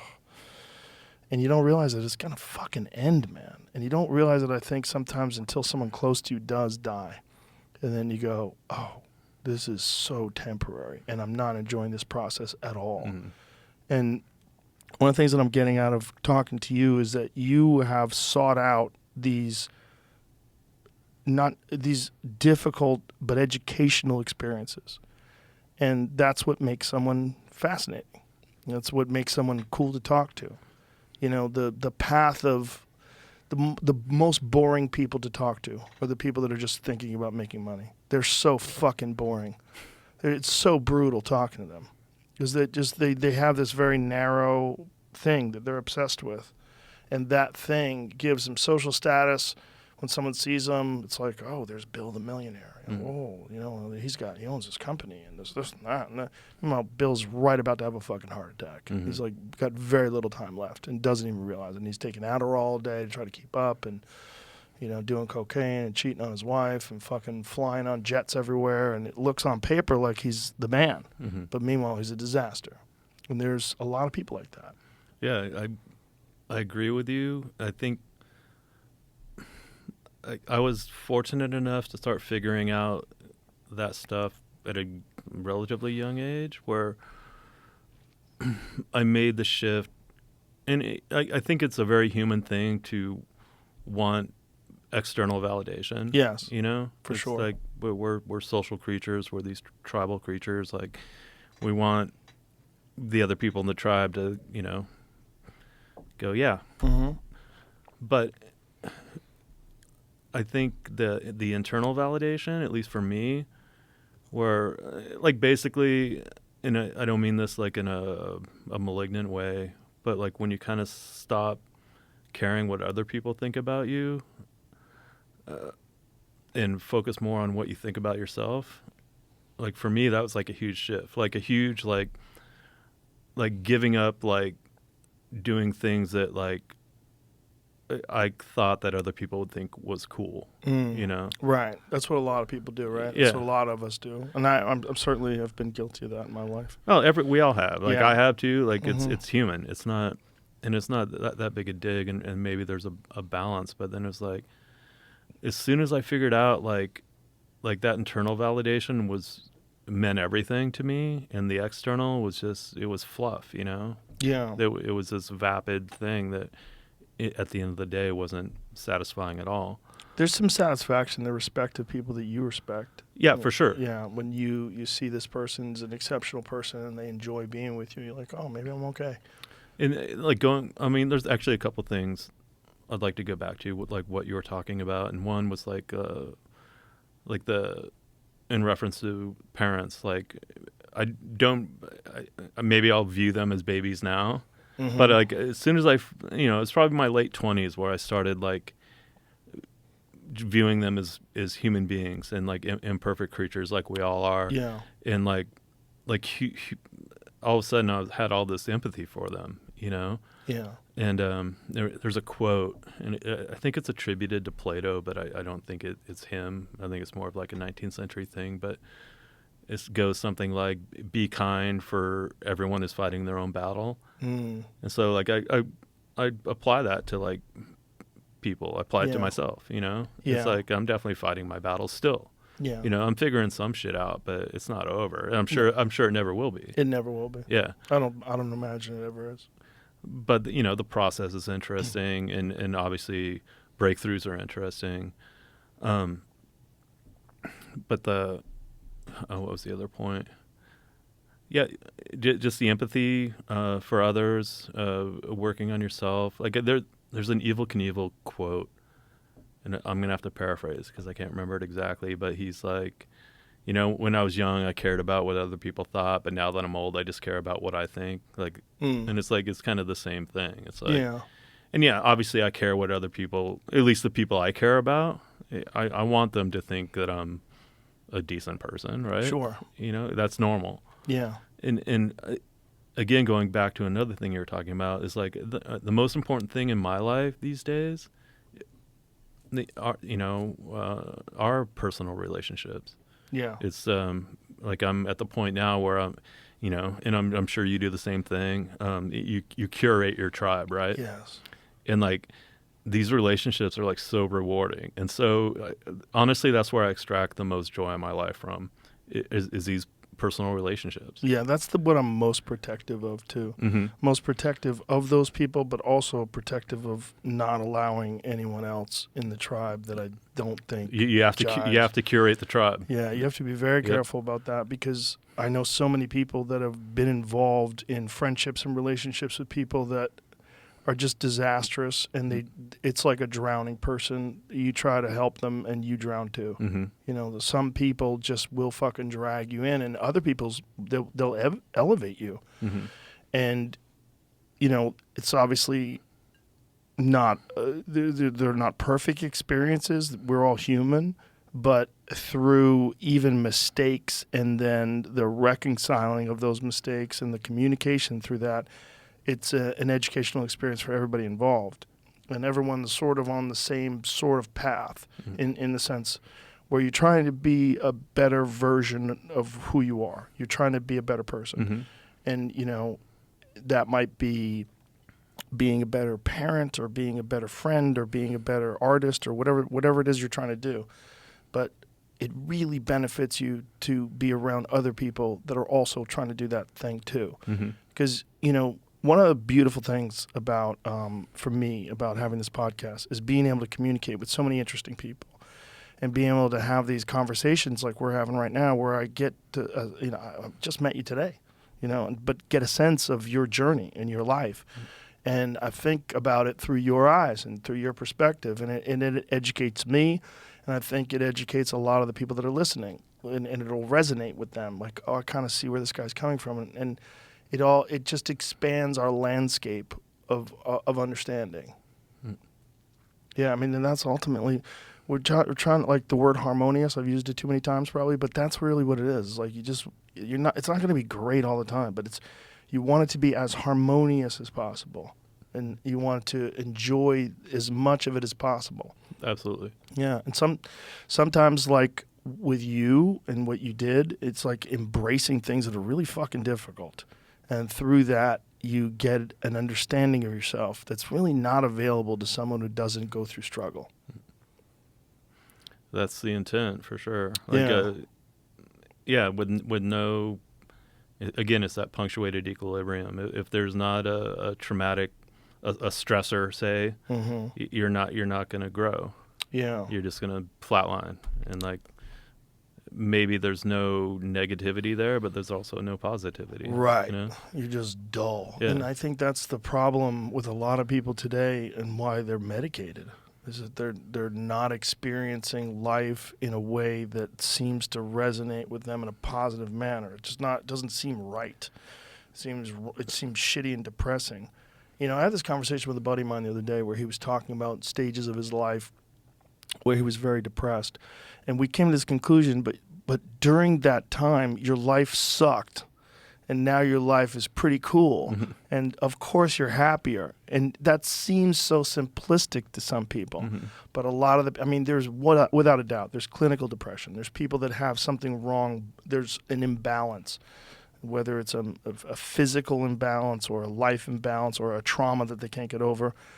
But my friends that I know that have had those dark moments in their life, when their life turned around, now they're in a great relationship, now they have good friends, now they live in a good community, those people are fucking happier. They're doing a thing that they want to do with their life. Those people are happier. And that's a thing that we have this sort of binary view of what happiness is. And for some people, it's like, oh, I need to get on an SSRI. I need to get on this or that, or I need to do something. I need to, to some sort of chemical intervention to straighten out my head. And that's not always the case. Like sometimes it's just, you got to get through that and come out on the other side and figure out what is the process of becoming a more fulfilled person. What's the process of living a harmonious life? Like, how do I do that? Like, what is the thing? And I think we get a lot of the answers to that from talking to people and from listening to people talk about it, and then from trying things and learning and growing. And that's something it's not like a public narrative. It's not something that's being discussed. It's not something that's drilled into kids' heads. Like you're gonna go through some shit, but you got to trust in this process, and you have to have guidelines in your mind of what you want to do. You have to have ethics and morals. You have to have compassion for other people, because if you think it's all about you, you're never going to be happy. You're never ever going to be happy. The narcissists and the people that are like deeply connected to their own wants and needs, they always get out of that feeling hollow and empty. And and those are the people that are doing blow all the time and just trying to find some sort of external method of elevating their a diversion. Even, something. Okay, if I do this, I'm not going to think about the important stuff. Or, Exactly. Yeah, like I've always been intrigued by the Greek or ancient Greek notion of like human flourishing. Like the Greeks called it eudaimonia, and it's this being, endeavoring to be the best that you can be, whatever that is. And it's not talking about vocation or external stuff, but you as a person, like figuring out, everything we've been talking about, like figuring out what brings you joy, applying yourself. And it's hard, Yeah. It's like, if it were easy, and I've had this discussion with other friends where, about human flourishing and stuff, and like, and this is going to sound a little bit negative, but I think there's a lot of people who can't be bothered, who are fully capable of flourishing if they applied themselves. Right. And for whatever reason, just, it's easier to do this. I think they also don't have the tools. Like they never, like you got to think about like your life at a young age. You sort of sought out those journeys when you can. And some people, they don't develop those tools. They fall into a system that's very unserving for them, whether it's a system of, getting an education, then you have student loan debt, and then so you have to get a job, and then you get a job that pays well because you have to pay off that debt, and then you buy a house, so now you have a mortgage, and you have a family, so now you have responsibilities, and you have all these things. But most of your day is spent doing something you absolutely don't want to do, but is also not rewarding. There's a lot of things you don't want to do, but when you do them, you're like, God damn, I'm glad I did that. Yeah. Very few people who are doing a 9-to-5 or longer job that they don't want to do have that feeling. There's just a lot of, it's like that Thoreau quote, most men live lives of quiet desperation. Yeah. And that is so fucking true. And unless you find something that is satisfying and something that elevates you, something that with these experiences you gain insight as to why you think and what is good about these experiences with other human beings.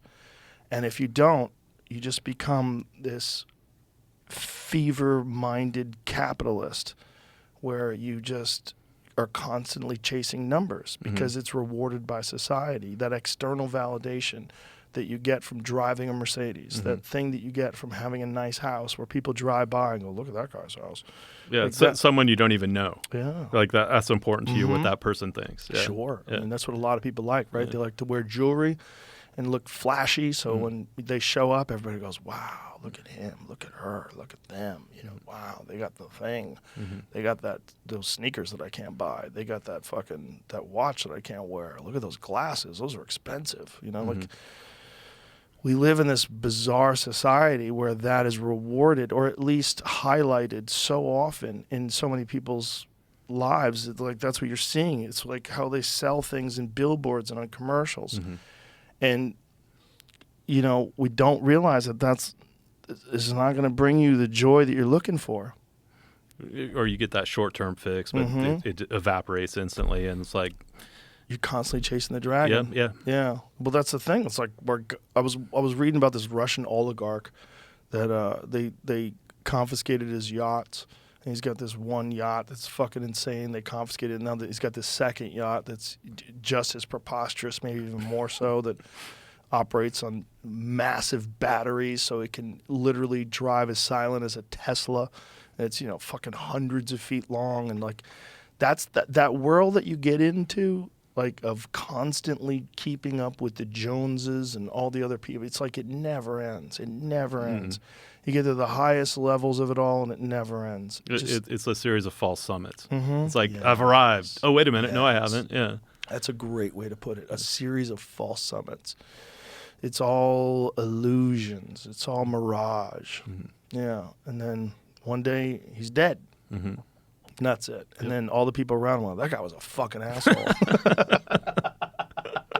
And that's a fucking disaster. To die a multi-billionaire who was a fucking asshole who everybody hated is so strange. It's so much wasted potential. Yeah, but there's so many people that are just chasing it. I saw this image of Rupert Murdoch with his wife, and he was on the beach, and he literally looks like an alien. He's just like these bones and tissue and fat, and he's with this woman, and they were supposed to get married, and it didn't work out. And one of the things he was saying, he's in his 90s. It was like, I don't know which wife he's on, right? But he was saying that I'm looking forward to spending the second half of my life with her. Like, hey, bro, what do you know that I don't know? Like, if you got about a month left, you know? I mean, if everything goes great, you might have 8 years. If everything goes great, but no one thinks about that while you're in the middle of it.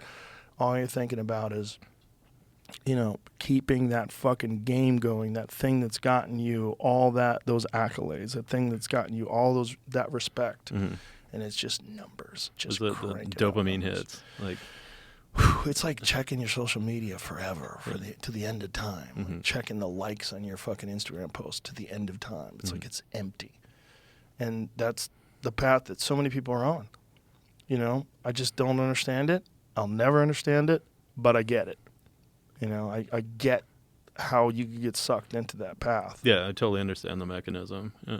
The mechanism, yeah. And it's just like, it hijacks the human reward systems of you being like the leader of the tribe. But the leader of the tribe used to be the wise old warrior who had made the mistakes and proven his character and his mettle in combat and in life and had wisdom to impart on the others and could lead the tribe in a way that it could help these people and protect them. That just doesn't exist anymore. It's been hijacked by this system of monetary gain. And it's fucking weird.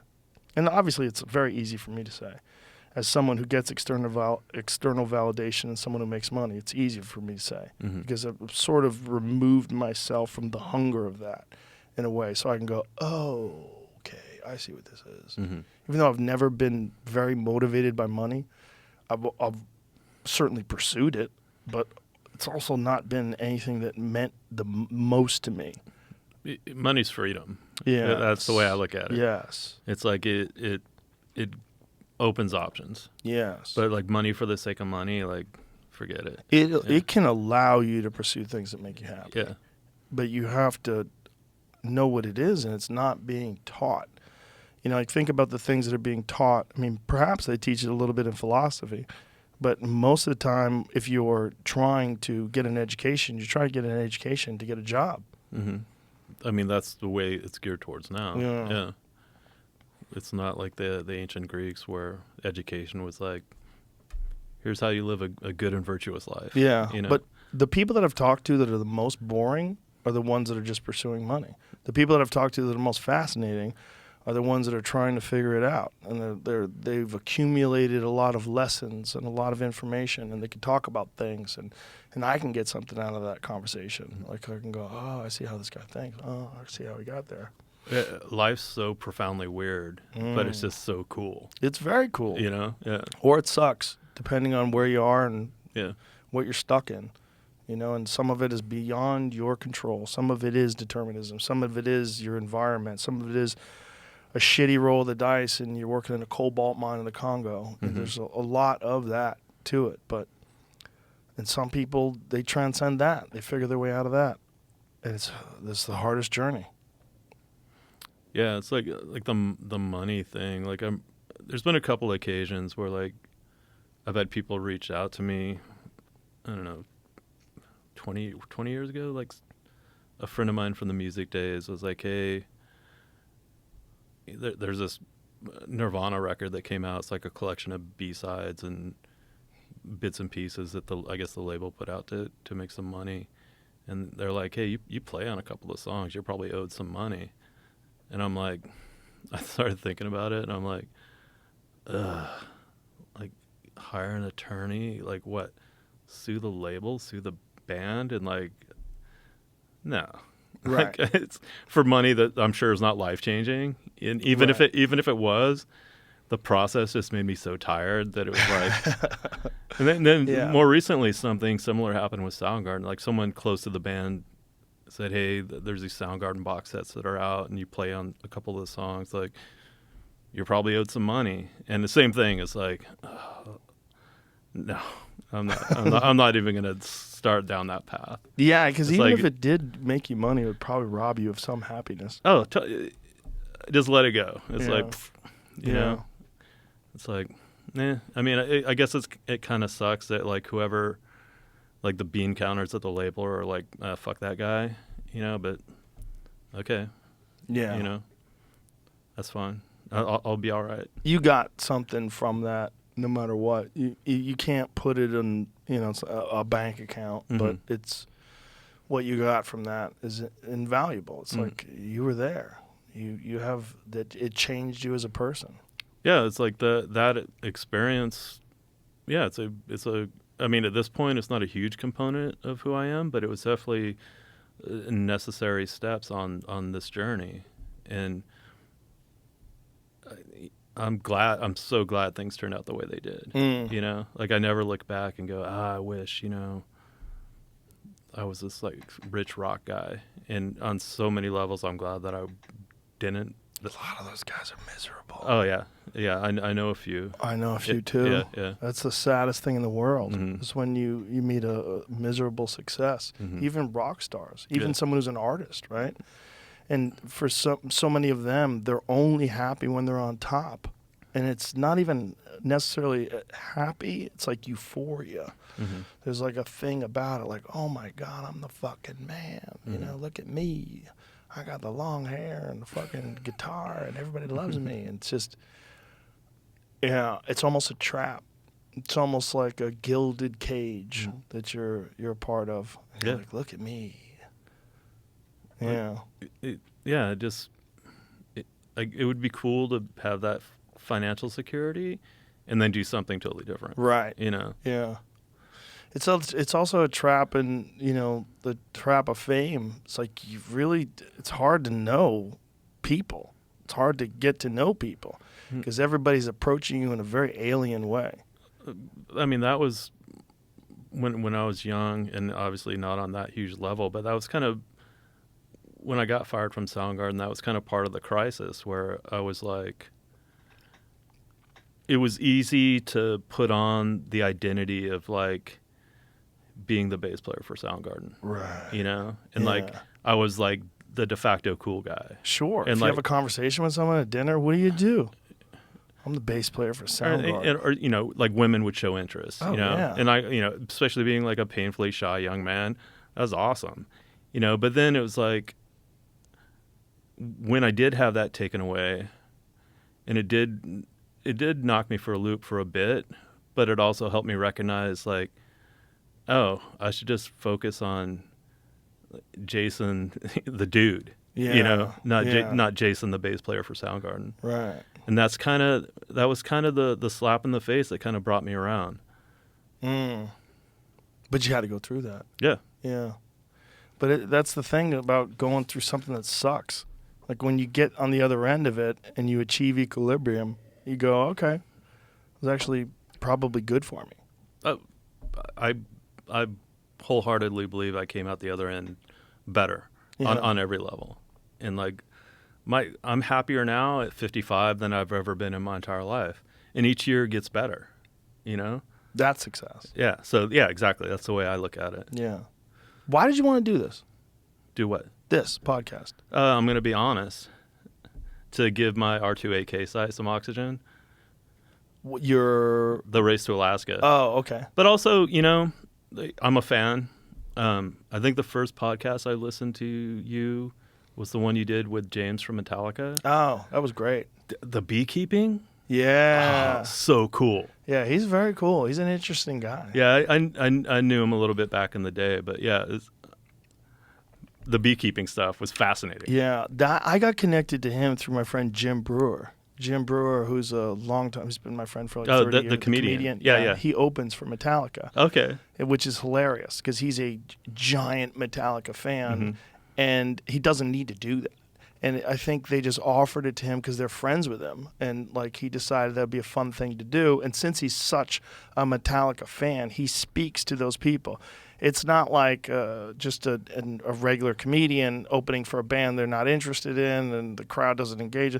He talks about Metallica and he has material. And Jim is one of the most prolific and interesting guys that I know in terms of like his stand-up. Like Jim can, like something can happen in the news today and Jim can go on stage and do like 10 minutes on it and just rant and rave, and he's such a fucking cartoonish character. He's so funny. So watching him open for Metallica is a fucking hoot. It's so hilarious because he's in his element, and he's also a brilliant comedian and just such a character. And so he reached out to me. He's like, "Hey man, you should have James Hatfield on. He's fucking awesome. Fucking be a great podcast." And I was like, "Let's do it. Let's do it." You know, so having him on was pretty cool. Yeah. So that was my gateway to your show, and that it put the hooks in me. It's like, okay, this is good. Well, thanks, man. Appreciate it. I'm glad we did this too. Yeah, me too. So let's tell everybody about your site, so maybe we can get that goal. Oh, I mean, we already talked about it. Well, how do I get to it? Like, what's the website? So the website's supernautiloid.com. Supernautiloid. Yeah, one word. So so it's a play on Black Sabbath's Supernaut. Right. But the nautiloid is like the prehistoric marine creature. So What is it? it's like a squid with a shell. Oh, Like that. okay. Supernautiloid, Race to Alaska, 2023. Yep. Nice. Okay, so supernautiloid.com. And the link to the GoFundMe is up there as well? Yeah, down the page. Are you going to document this at all on either social media or on YouTube or anything like that? So Barrett has a buddy who's a documentary filmmaker who he's going to do some stuff on it. So like maybe if enough people kick in like $5 or $10, we actually pay Tad to do a documentary because he's a professional. He's not an amateur, so it's going to cost some money to have it done right. But Tad's interested in doing it. I think he just needs to be remunerated properly, in order to complete the project. But yeah, that's been talked about, and it may happen. Well, maybe we can make it happen. Okay. So the other thing that I would say to you is I think you should write a book. So I can tell a story about my brush with the literary world if you want. Okay, sure. So I was at this juncture, another juncture, basically before I went to grad school. And I was like, maybe I should write a book, maybe it's time or whatever.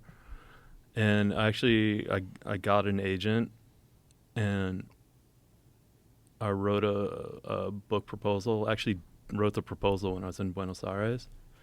And I remember I was sitting in this cafe in Buenos Aires, so it's like wintertime down there. And it's pouring down rain, and there's like water leaking from the roof, and there's pots and pans around the cafe, like catching the rainwater. And on my laptop, and I remember finishing the proposal, and it's like, cool. So when I get back to the States, I'll meet with the agent, and and like there was so many parallels. I'm sure you've been in that world too, with the literary world, like the business side of it, and with that in the music world. So this agent's promising me the world, like the classic like music biz thing, like you boys are going to be bigger than Led Zeppelin, kind of thing. Yeah. And I'm taking it with a grain of salt. I'm like, okay, I'm being pretty moderate about the whole thing.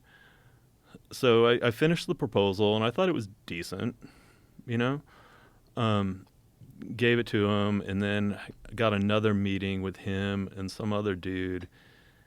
And they're like saying, kind of making these radical suggestions as far as like changing the thrust of the narrative and things like that. And I'd be open to like tweaking it, but like, if it's my book, it's going to be my vision. Yeah. Like any creative project. And then they started suggesting like a co-writer, which is this code for a ghostwriter. Right. And it's like, I'm not Hemingway, but I think I can put some sentences together, according to other people who told me that, who know these things. And so basically, I got accepted to grad school, and I got a Tillman scholarship that paid for grad school. And it's like, okay, I'm going to grad school, and put the book on the back burner. But it'll probably happen someday. I would suggest that you just write it. Yeah. And then try to sell it. I've had other people suggest that as well. Yeah, I think that's the only way to do it. I tried to do it the other way a long time ago, and I had a disastrous. I wound up giving the money back. I just had a couple of conversations with them. I'm like, I don't want to do it like this. Yeah. Like, nope, done. Okay. Yeah, it wasn't what I wanted to do. What I wanted to do is just write what I was thinking Yeah. about stuff. Yeah. And they had this very specific idea that they had a package that they wanted it to fit into. I was like, It's totally similar to my experience. yeah, I mean, that's what they do. Yeah. You know, it's like the scorpion and the frog, right? Mm-hmm. It's in my nature. Yeah, it's just what they do. Yep. Yeah. Well, listen, brother, I really appreciate it, man. I really enjoyed our conversation. Me Thank as you well. very much. Yeah, And- thank you. And good luck, and don't fall in the water. Have a good time doing that. And- We'll be very safe. Like All right. I was reading the safety regulations, and it's like, phew, this isn't very hippy dippy. You know? It's I'm like, sure. Yeah, Do you have any social media or anything like that you can tell people about? just that. Just that? Okay. And I created the site myself. It's my first foray into that world at all. Looks professional. It's like one page. It's like That's all you need, Yeah. though. That's all you need. I did design the Super Nautiloid logo, which I'm kind of proud of. Because Cool. it's like, I don't know if you're familiar with Black Sabbath Volume 4. Sure. Yeah, my favorite Sabbath record, one of my favorite records. So it's an homage to that, Nice. obviously. Yeah. So I kind of mixed in like Sabbath and maritime, and yeah. Cool. All right. Well, again, I really enjoyed this, and thanks for doing this. Appreciate it. Oh, you're welcome. I enjoyed it very much. Cool. All right. Thanks, everybody. Bye.